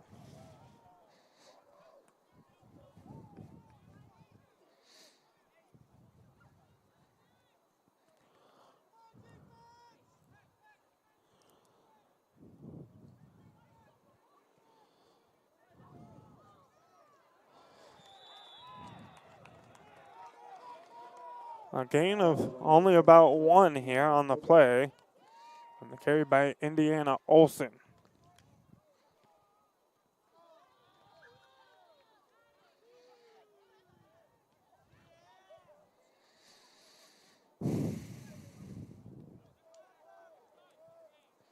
So Del Planche out of the shotgun again. Single back formation. Indiana Olsen is there. He's got Flowers and Foster to his left. The snap is high. Del Planche is going to try to fall on top of the football. It comes out, and he's able to fall on top of it all the way back at the 30-yard line. It's going to be a loss of 21 on the play.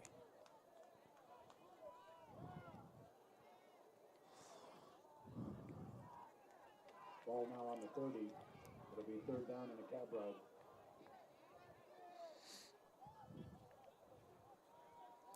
Third down and 31 to go for the Crusaders. 2 receivers set, 1 man in the backfield for Tyson Del Planche. It's going to be a reverse to Patton, and Patton not going to go anywhere.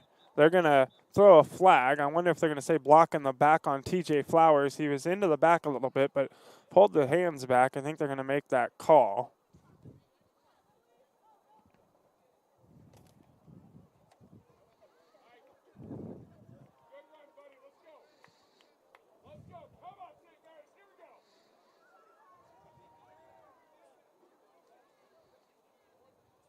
A holding penalty. Penalty is declined, and St. Mary's is going to be forced to punt the ball away with 6:52 to go here in the third quarter.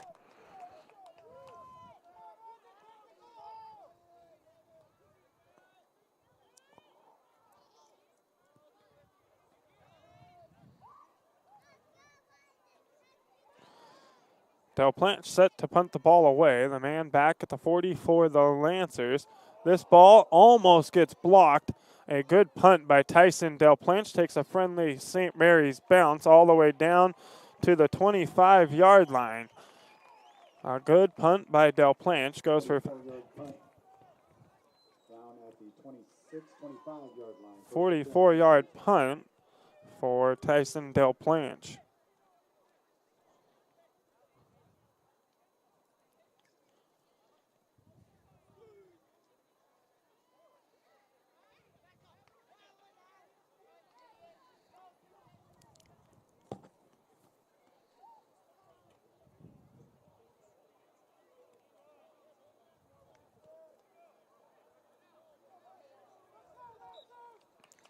So Johnson and company now back on the field for South Umpqua.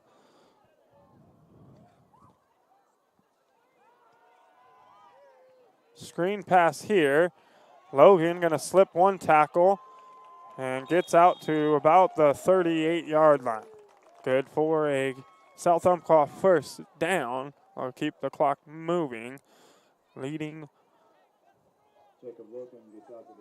by 19. 38-yard line. First and 10.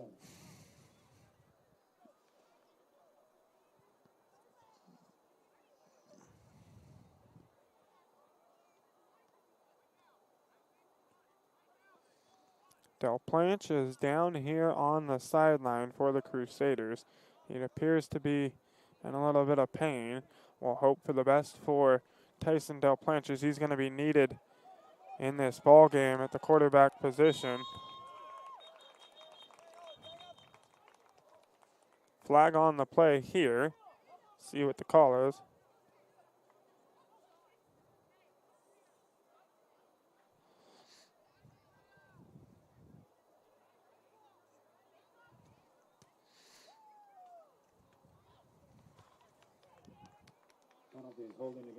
Holding goes against South Umpqua. They'll march him back, and it'll be first down now and 20 to go from the 38-yard line.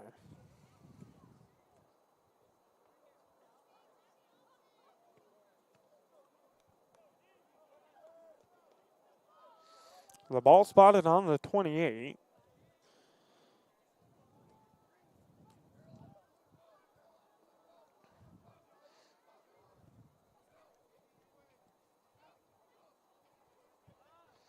Back to pass, screen pass here. Caught, brought down at the 30-yard line. They'll say just shy of the 30, and it'll be second down now, and still 20 to go.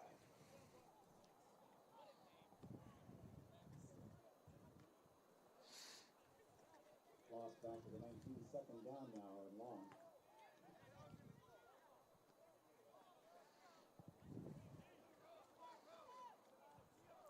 Johnson is going to have Logan in the backfield with him in a 4-receiver set. He's got 3 off to his right, 1 to the left. Here's the snap. He rolls to the right, looking for a man downfield, and it's going to be caught at about the 42-yard line. So it'll be a manageable third down now for South Umpqua after the gain of about, let's see, 7? 3rd and 6. Gain of 9 on the play. Ball spotted at the 42-yard line. Big third down here for South Umpqua. St. Mary's needing to get the stop. Screen pass going nowhere. And it's going to be 4th down. See if the Lancers elect to punt it away or they keep the offense on the field.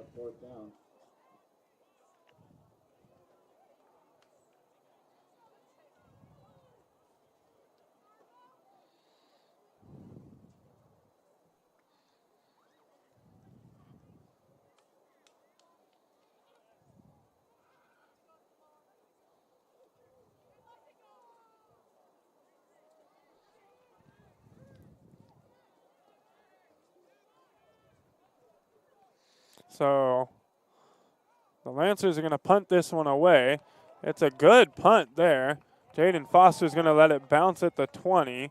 Takes a friendly Lancers hop, and they'll down it just inside the 10-yard line. 45-yard punt brings it down 1st and 10 Crusaders. So the offense back onto the field for St. Mary's. Tyson Del Planche is still on the sideline. So it's going to be Dominic Bernardo, sophomore, coming in to run the offense for the Crusaders. As it looks like they're taping Tyson Del Planche up down there on the sideline.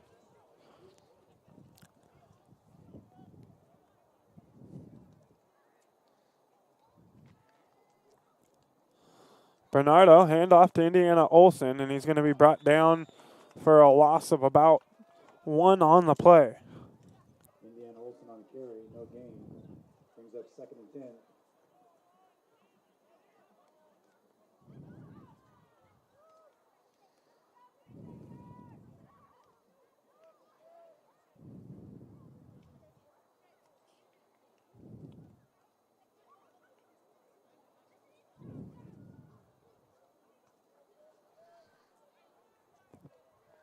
Bernardo now on 2nd and 10. Patton goes in motion. Handoff to Olsen. Olsen has some running room, breaking free of a couple of tackles. He's still on his feet, crosses the 30, now to midfield. He's still on his feet, going down to the 45 and out of bounds, tackled down about the 43-yard line. A big run there by Indiana Olsen. Maybe that's the spark this Crusaders football team needs to get right back in the thick of things.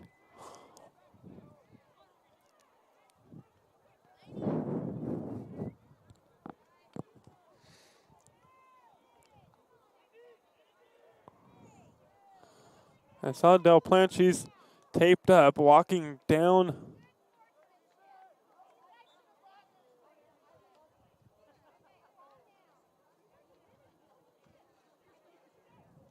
And I think Tyson Del Planche is going to be done for the evening. The quarterback for the Crusaders, taking his pads off down there. Doesn't look good for him. They were taping him up and looked like they were trying to get him back into this ball game, but I don't know if they're going to be able to get him in there. 3:16 to go here in the third quarter. Gain of 1 on the play, 2nd down and 9.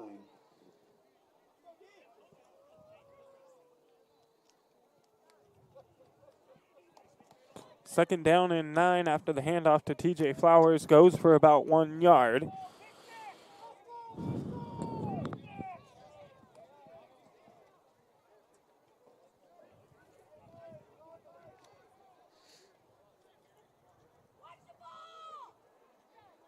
Bernardo takes the snap, drops back looking to pass. He has a man open, and it's Jaden Foster. Makes the grab at about the 22-yard line. A big pickup for the Crusaders. Good throw there by Bernardo.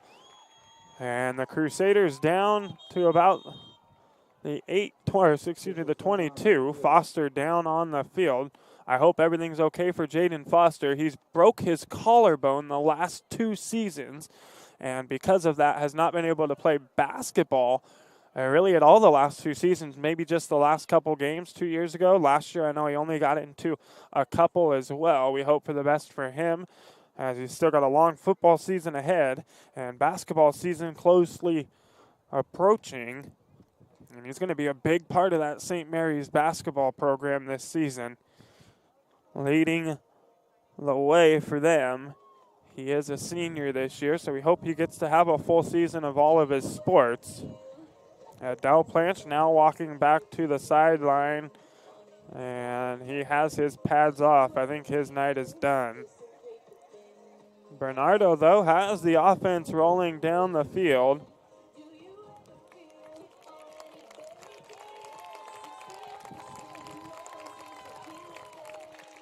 And Foster going to come off the field on his own will, so hopefully everything will be okay.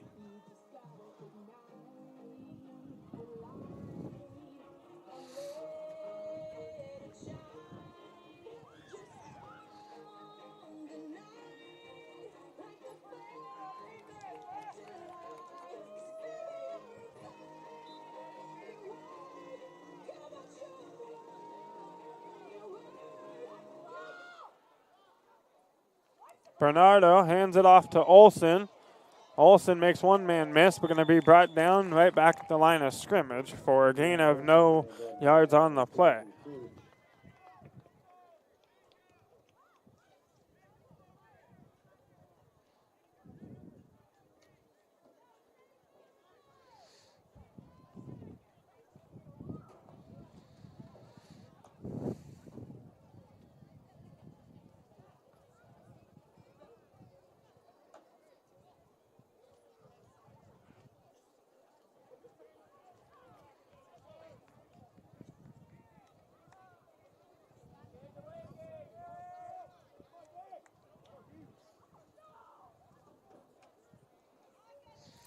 So 2nd down and 10. Bernardo takes the snap. It's going to be a fumble. The ball's on the turf, and Olsen going to be able to fall back down on top of it for the Crusaders.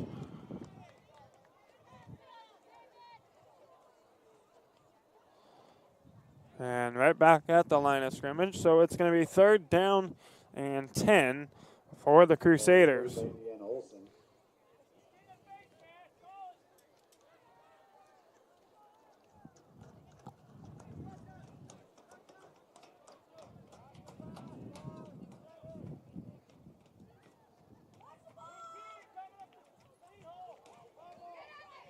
And it's going to be a throw by Bernardo trying to make the grab.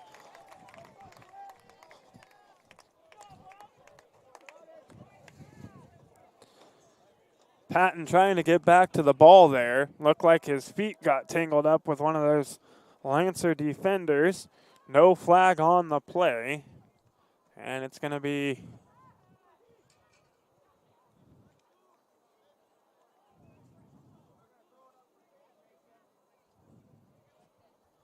fourth down and 10 now for the Crusaders.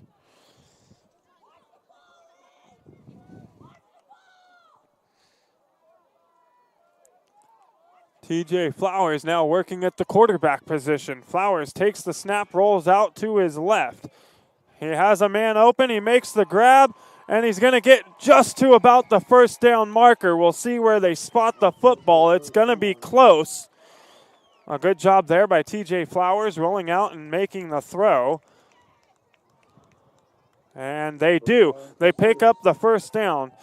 And the Crusaders move the chains. They're inside the red zone down to about the 12-yard line where they spot the football. St. Mary's looking to score before the end of the third quarter. They do. They'll only be down by 2 touchdowns. Plenty of time left in this football game for St. Mary's here. It's TJ Flowers still working out of the shotgun for St. Mary's. He's going to keep the ball himself, goes up the middle, picks up about 3 on the play. Flowers on the carry inside the 10 down to the 9-yard line.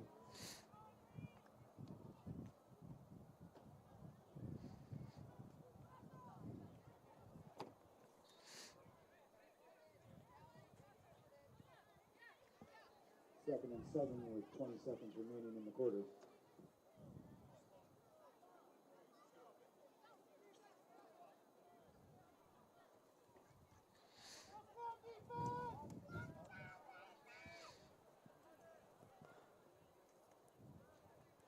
So Flowers on 2nd and 7. It's a reverse. The ball's on the turf. Patton able to pick it back up. And it'll be a loss of a few on the play. Looks like about 5. End of the third quarter. And it's the Lancers by 19. 26-7 in favor of South Umpqua. We'll step away for a quick moment. We'll be right back with the conclusion. Fourth quarter coming up here on TableRockSports.net. Game day or a family get-together. Sherm's has the quality products and prices that will make you cheer. Sherm's Thunderbird Market, Medford's original discount grocery store. We love our sports here. It's our responsibility to keep them great. And we need you to know your role. You can be a player. You can be a coach. You can be a spectator. Or an official. But you only get to be one. Know your role. Parents, release your kid to the game. It's my experience. Don't yell at the refs. They have a hard job. Know your role. Players, respect your opponents. Love to play, win or lose. Know your role. So what do you do when you get injured in a motorcycle accident and you need legal help? Easy. Just go to letusfightforyou.com. That's it. Letusfightforyou.com, helping Oregonians get justice for over 40 years.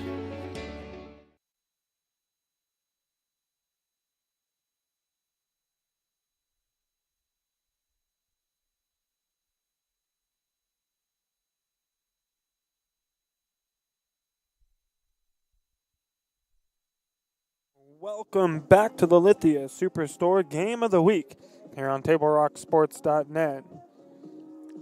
We head to the fourth quarter. It's South Umpqua by 19, 26-7 over the St. Mary's Crusaders. Dominic Bernardo came in to run the quarterback position for a minute for the Crusaders, and now it's TJ Flowers taking over the offense. Flowers is who I thought we would see at the quarterback position going into this year. But it was Tyson Del Planche stepping up for the Crusaders. Del Planche going down now, and Flowers is in to run the offense.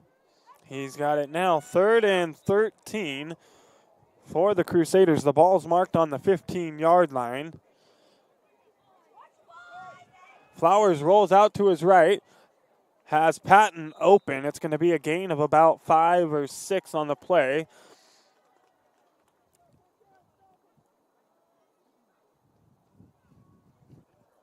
And it's going to be 4th down and 9. Pick up a 5 there for the Crusaders. And they're going to leave the offense on the field. No reason not to. Ball spotted at the 12-yard line there.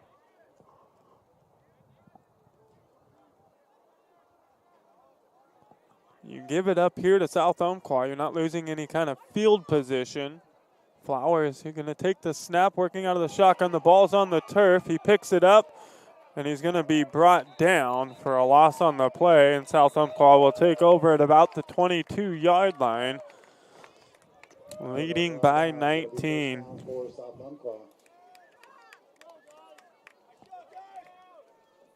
Not what the Crusaders were looking for there. See if the defense can come up with the stop here and get the ball right back into the hands of the offense. They need 3 touchdowns to get back in this ball game. Or 2 and a field goal. Plenty of time to do it. Get a stop here, get the ball back, get the offense back on the field and score. Get a little momentum building your way. And you never know what can happen. We still got 11 minutes, 45 seconds to go in the ball game.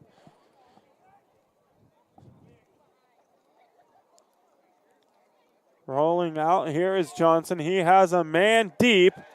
And Flowers gets a hand on the ball. A great job there by TJ Flowers to get downfield and prevent that from being a big play. That one looked like it was going for all 80 yards. And TJ Flowers, he gave it everything he had to get there on that one. Got the hand out and came up with the deflection there. And it's going to be 2nd and 10 for South Umpqua.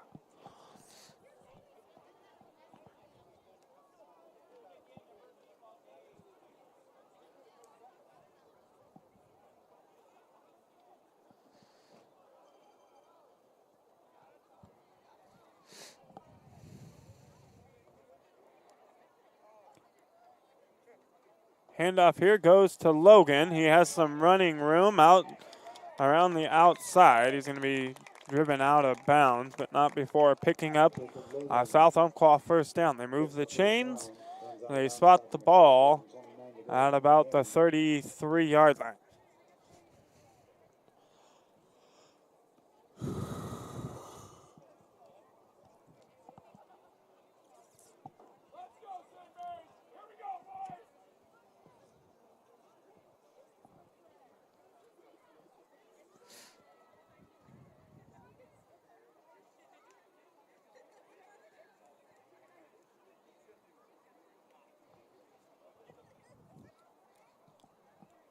So South Umpqua now working out of the shotgun on 1st down. Ball spotted at the 33. Handoff here goes to Logan. He's got a lot of running room. Good blocking by his offensive line. And it's going to be another South Umpqua 1st down. Jaden Foster stops Jacob Logan out of bounds again. 1st and 10.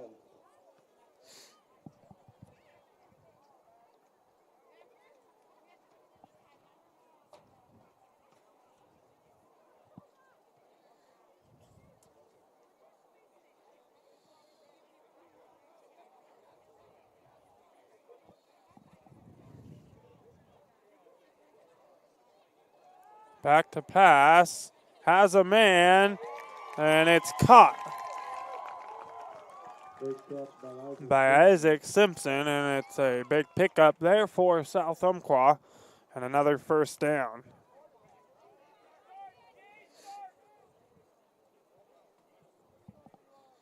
South Umpqua doing a good job in the air and on the ground. Like to see St. Mary's maybe drop another man back to help Jaden Foster. I think if you got 2 safeties back there, one on the left and right, there's a little bit more help for your defensive backs there to kind of try and make a play. Foster kind of having to pick and choose where he's going to go if someone breaks free. he didn't really have a chance on that last one there. Logan has been able to break through that line quite a bit this evening. Get those linebackers to kind of stay home, and if he gets through, they can step up and make that big hit and prevent those runs from breaking off for any big gains.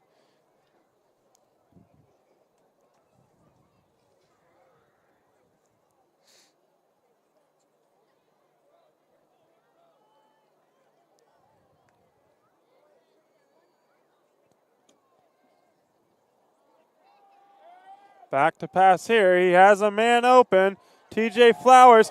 No, offensive. I think he pulled Flowers down, but TJ Flowers didn't get his head turned around. So regardless, that's going to go against the defense there as he was riding Simpson all the way into the end zone there. And this one's going to go against the Crusaders. Pass interference on TJ Flowers. I think if he turned his head there and tried to make an attempt to find that football, it might have been a good no call as the receiver didn't really have any room to work there. And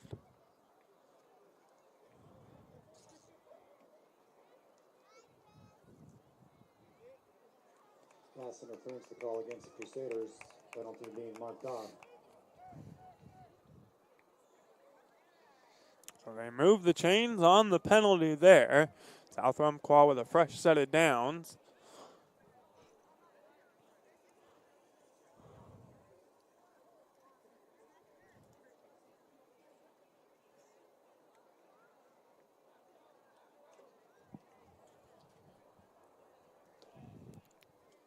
Johnson again out of the shotgun. He's got a 4-receiver set. It's going to be a handoff here around the right end. And he's going to get into the end zone. And it's going to be a South Umpqua touchdown, courtesy of Isaac Reel. Isaac Reel into the end zone, touchdown, Lancers.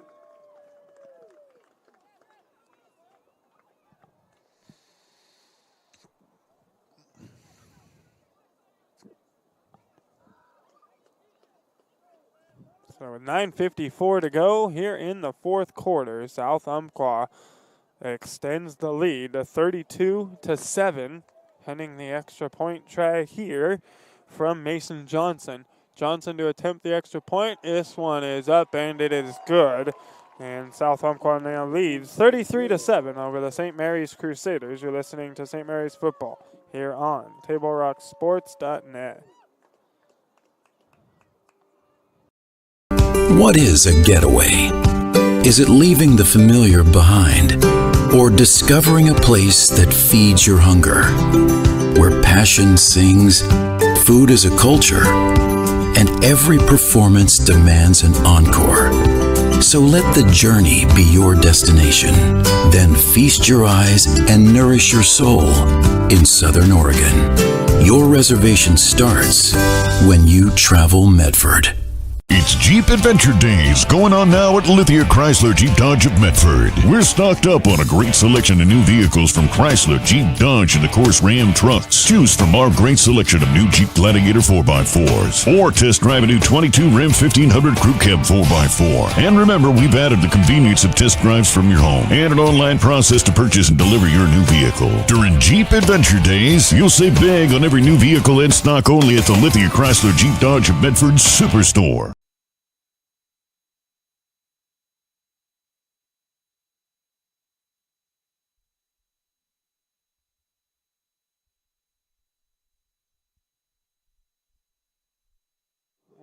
Welcome back to the Lithia Superstore Game of the Week here on TableRockSports.net. The Lancers find the end zone on the 13-yard touchdown rush from Isaac Real, and the Lancers now lead 33-7. TJ Flowers takes this return. He's got running room. He gets around the outside. He makes a couple men miss. Gets across the 50 down to the 46-7 line, and that's where the Crusaders offense will come back out onto the field.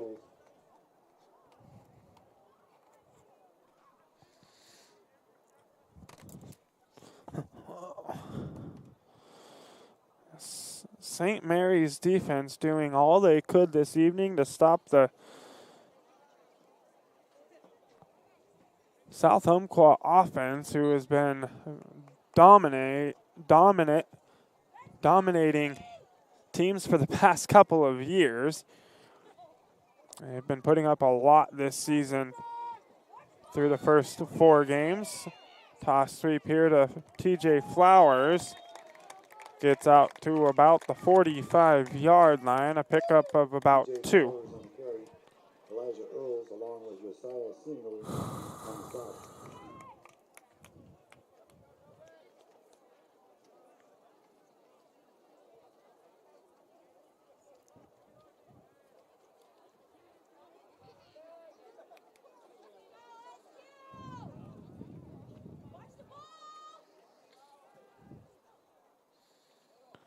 Bernardo running the offense here. Flowers gets the handoff, picks up a first down for the Crusaders. TJ Flowers on the carry gets the first down.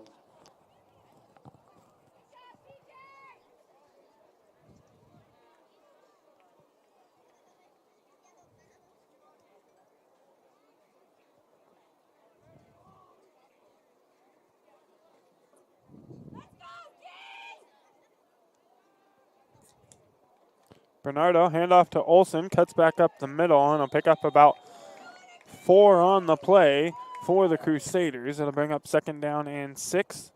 And the ball's going to be spotted at the 32-yard line. Olson on the carry brought down by Josiah Singley.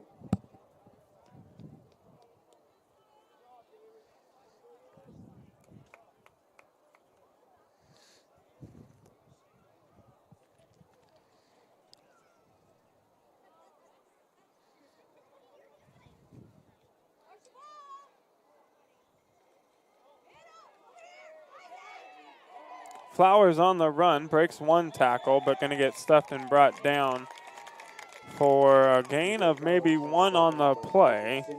We'll bring up 3rd down, and hey, they're going to give him 2, so 3rd down now and 5 to go.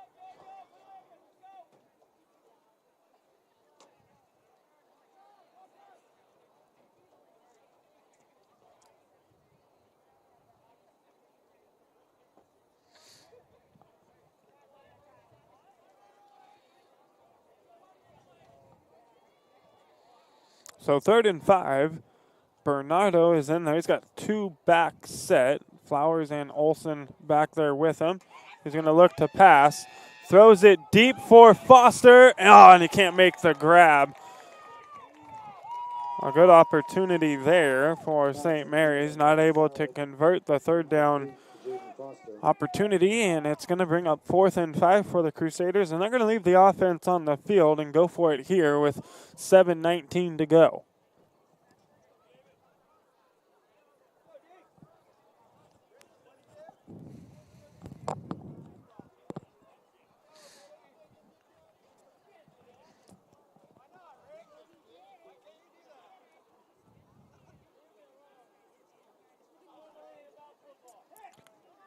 Toss sweep to TJ Flowers. He's going to be just shy of the 1st down. A big hit there on TJ Flowers. Timothy Furch on the tackle there.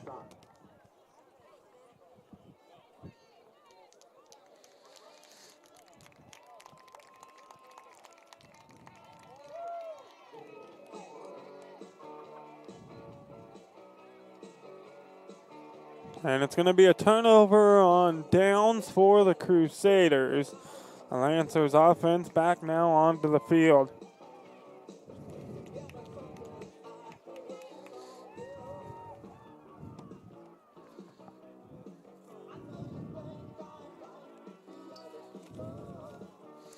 Folks, for almost 50 years, Bill's Glass has been the clear choice in Southern Oregon for your home vehicle or business needs. Locally owned and family run, Bill's Glass supports our schools and our communities. Handoff here is going to go to Logan around the outside. Indiana Olson is going to meet him there, and it's going to be a tackle after a gain of only a yard on the play. And folks, it's great sponsors who keep these games coming for you, including Conger Morris Funeral Directors, with a full range of planning and hometown heartfelt help through a difficult process. And by Travel Medford and Sports Ground, where the West Coast comes to play. And cornhole players, get ready for the Southern Oregon Sports Commission's 2022 Cornhole Classic, October 8th and 9th at the Expo's Olds Rudd Arena. A $6,000 purse is up for grabs with entry fees just $100 per team and 12 games guaranteed. Go to travelmedford.org to get in on the game. Again, that's the 2022 Cornhole Classic, October 8th and 9th at the Expo's Olds Rudd Arena. $6,000 up for grabs. Grab your partner. Go to travelmedford.com and get yourself signed up to play. Third down now, and about 7 to go, 6 to go for the Lancers. Johnson out of the shotgun, looking to pass. He's got a man open, and it's going to be T.J. Flowers coming up with the interception for the Crusaders. And he'll finally be brought down at about the 35-yard line. A flag on the play will be thrown from the referee coming in to spot the ball.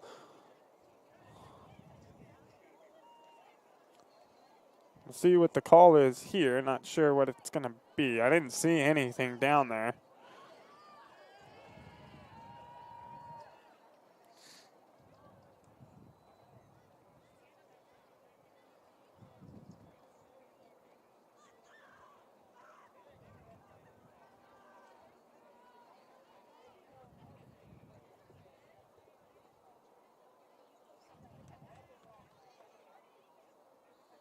Face mask against South Umpqua. March it forward 15 yards.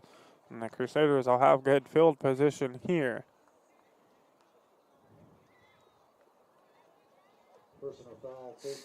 One of the few mistakes South Umpqua has made this evening is that interception right there by T.J. Flowers. The Crusaders, though, have had a couple of opportunities to come down with the football on defense.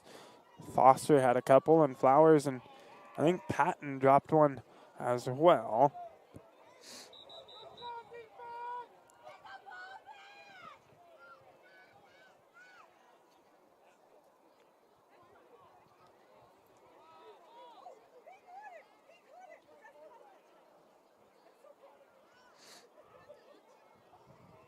Well, 1st and 10 for the Crusaders offense.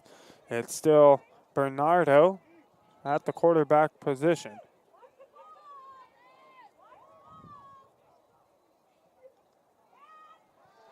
Bernardo looking to pass, has Jaden Foster across the middle. A big grab by Foster, and they're going to say he got into the end zone. It's a touchdown. Jaden Foster on the pass from Dominic Bernardo. He went up for that one and made a terrific grab there. And the Crusaders strike with 5 minutes, 11 seconds to go here in the fourth quarter. That's Foster's second grab and run for a touchdown today. This one goes for 35 yards. Noah Friesen on for the attempt.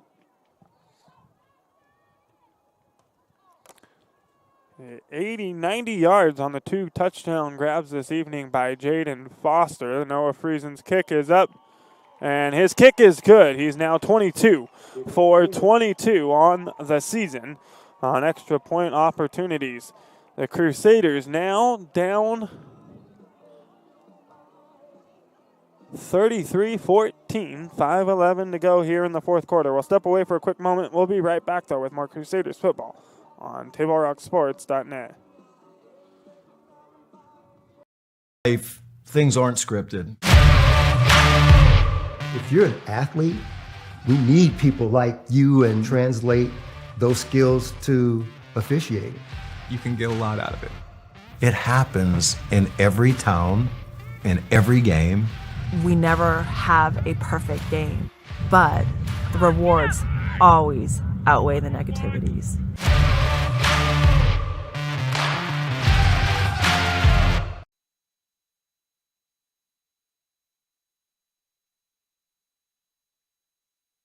see it on national TV all the time. They tell us that funerals can average between $7,000 and $10,000. At Conger Morris, a full-service funeral, including a wooden casket, is only $4,900. We can keep our prices lower because we're local.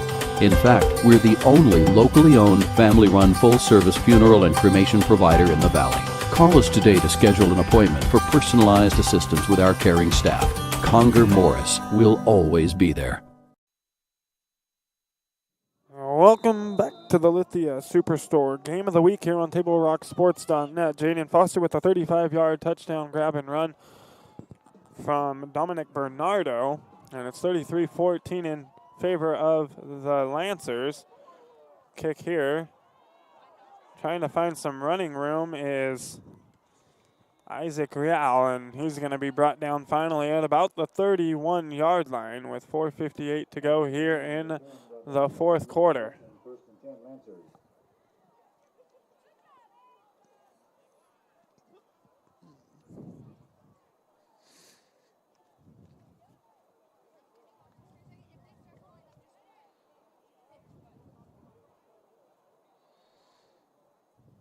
In the final, it was Crater 35, North Eugene 0.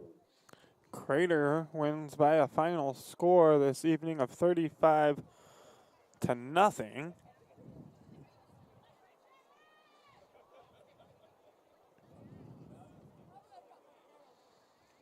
We're awaiting the South Umpqua offense to come onto the field.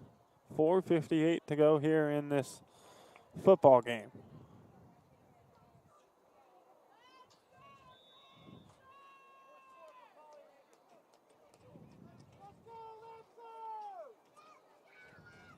Still a three-possession football game, and South Umpqua going to take a timeout. We'll step away for a quick moment and be right back with more Crusaders football on TableRockSports.net. I just got the best deal at US Cellular. Just $29 for one line. For the first month only, right? That's how they get you. For as long as I want. Why so skeptical? I was told she'd weigh 30 pounds. Get unlimited data for just $29 per line, even just one, only at US Cellular, where every plan is price protected. Get one line for just $29 at Siskiyou Cellular, the Rogue Valley's exclusive US Cellular authorized agent. Visit souscellular.com for details. Bill's Glass covers the full spectrum of your glass needs and dreams. Having new windows installed by Bill's Glass dramatically update and improves the look of your home and helps reduce energy bills year-round. Let Bill's Glass show you what you've been missing. Bill's Glass, the largest glass company in Southern Oregon for your home and auto, as well as the trusted industry leader for over 50 years. Locally owned, family run, Bill's Glass in Ashland, Medford, and Grants Pass. Welcome back to Lithia Superstore Game of the Week. Handoff here goes to Logan. He has some running room. He's going to fall forward for a gain of about 5 on the play. It'll bring up third down now and 5 to go for the Lancers offense.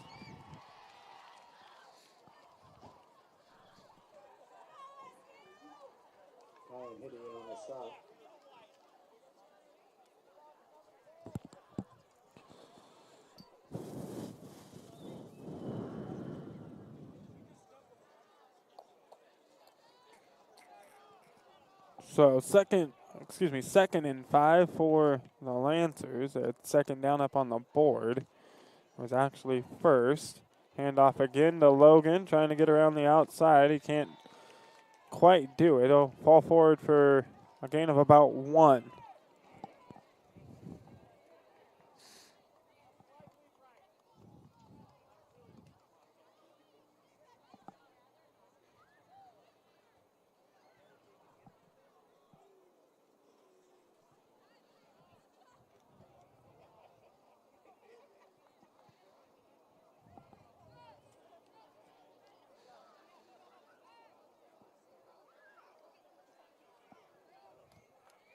So 3rd and 4 for the Lancers here. They take the snap out of the shotgun, dropping back to pass. It's going to be a screen pass to the running back. He slips one tackle, brought down at about the 38-yard line. He's going to be just shy of the first down. It'll be 4th down now and 1 to go for the South Umpqua football team. They're going to leave the offense on the field, and they're going to go for it here on 4th down.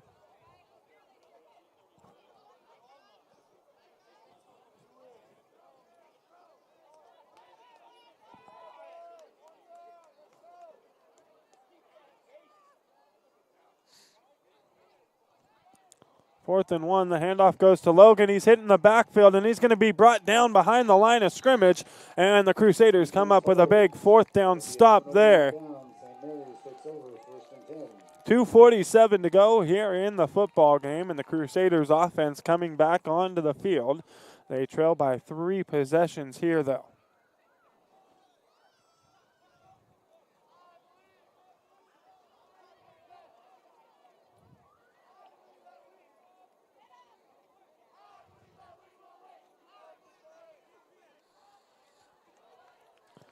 Bernardo in there to run the offense. He's going to have Indiana Olson and TJ Flowers in the backfield with him.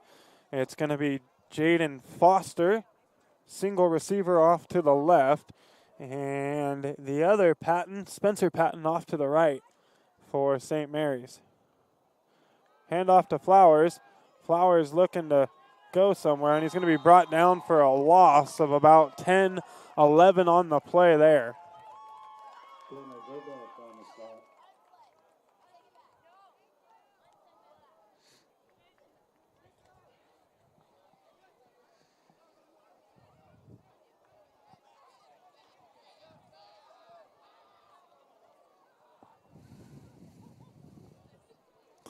So 2nd down and 20 now to go for the Crusaders offense. Ball's marked down on the 48-yard line. This time it'll be Bernardo is getting the play call. Bernardo is going to be in the backfield this time for the Crusaders. TJ Flowers will take the snap. 2nd and 20, 1:52 to go in the ball game. Flowers takes the snap. It's going to be a screen pass to Jaden Foster. He gets out of bounds after a gain of about 3 on the play.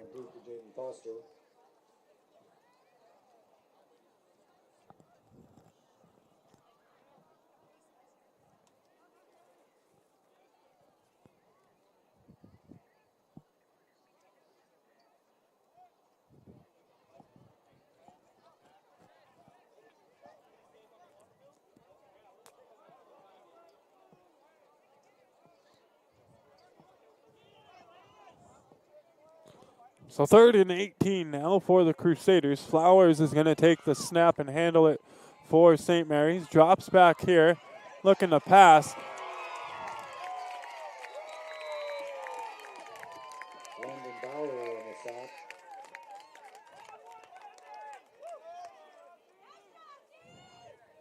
And it's going to be another big loss for the Crusaders.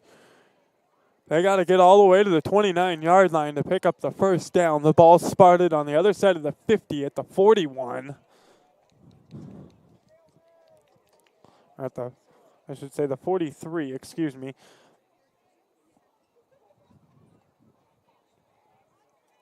.28 yards they got to go. 4th and 28 here for St. Mary's.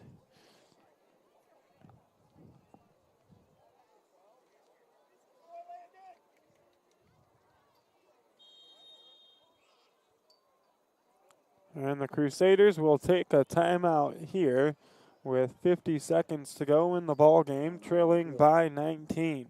We'll step away for a quick moment. We'll be right back, though, with the conclusion of St. Mary's, South Umpqua, right after this. If things aren't scripted. If you're an athlete, we need people like you and translate those skills to officiating. You can get a lot out of it.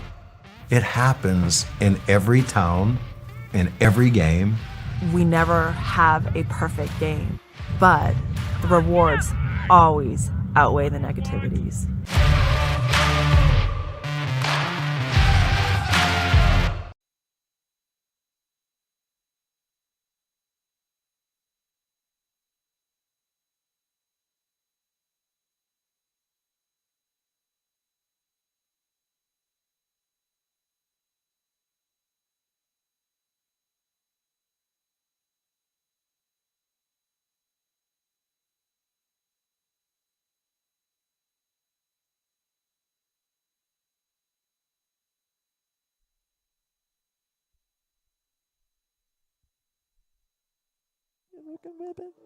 We welcome you back.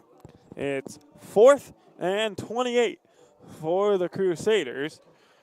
And it's going to be Bernardo taking the snap here. He's going to have one back in the backfield. Fosters and Flowers off to his right. Stepping back to pass, he has Foster. He can't come down with the football, though, and it's going to be a turnover on downs.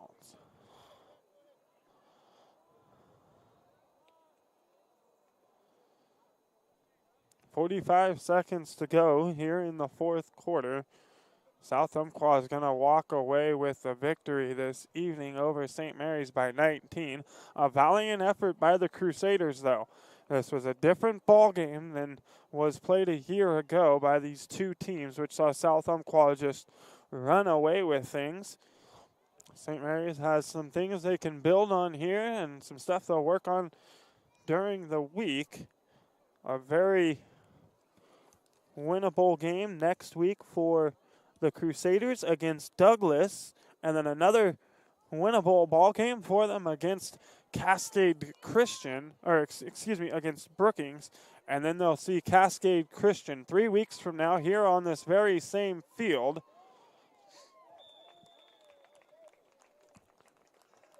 The Crusaders are going to need to beat Douglas and Brookings before they see Coquille and Cascade Christian. If they lose to Cascade, those two games against Brookings and against Douglas are going to be big games for them to try and make a push here down towards the end of the season, going forward looking to the playoffs. 15 seconds here now. The clock's just going to run down on things.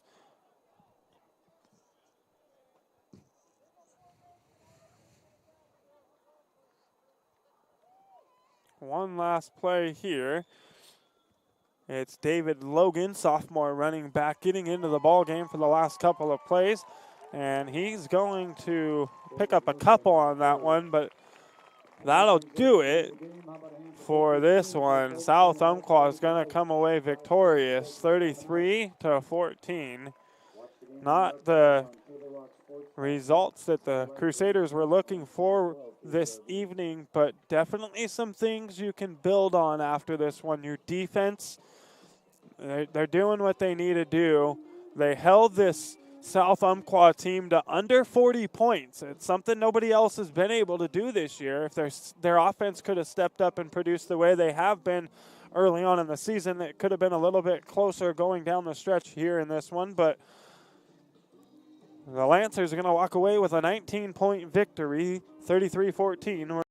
If things aren't scripted. Be right back, though, with more Crusaders football here on TableRockSports.net. To find information about paying for medical treatment after a car crash? Easy. Just go to letusfightforyou.com. That's it. LetUsFightForYou.com, helping Oregonians get justice for over 40 years. I just got the best deal at US Cellular. Just $29 for one line. For the first month only, right? That's how they get you. For as long as I want.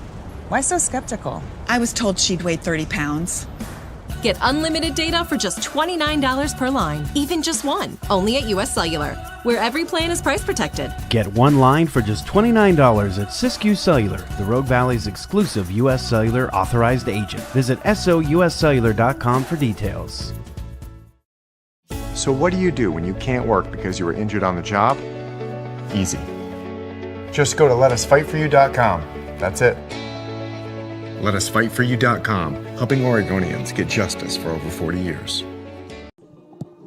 We welcome you back to the Lithia Superstore Game of the Week here on TableRockSports.net. St. Mary's, well, they gave it everything they had this evening, but they fall to the Lancers. Hats off to this Crusaders football team. Definitely did not lay down in this one at all. Look forward to seeing what the Crusaders can do in the coming weeks against Brookings Harbor. And next week, they've got Douglas. They're on the road at Douglas. So we'll see you up north week from tonight, where the Crusaders will take on the Trojans and look to bounce back from a tough loss to this South Umpqua football team. Folks, we would like to thank you for tuning in to tonight's broadcast.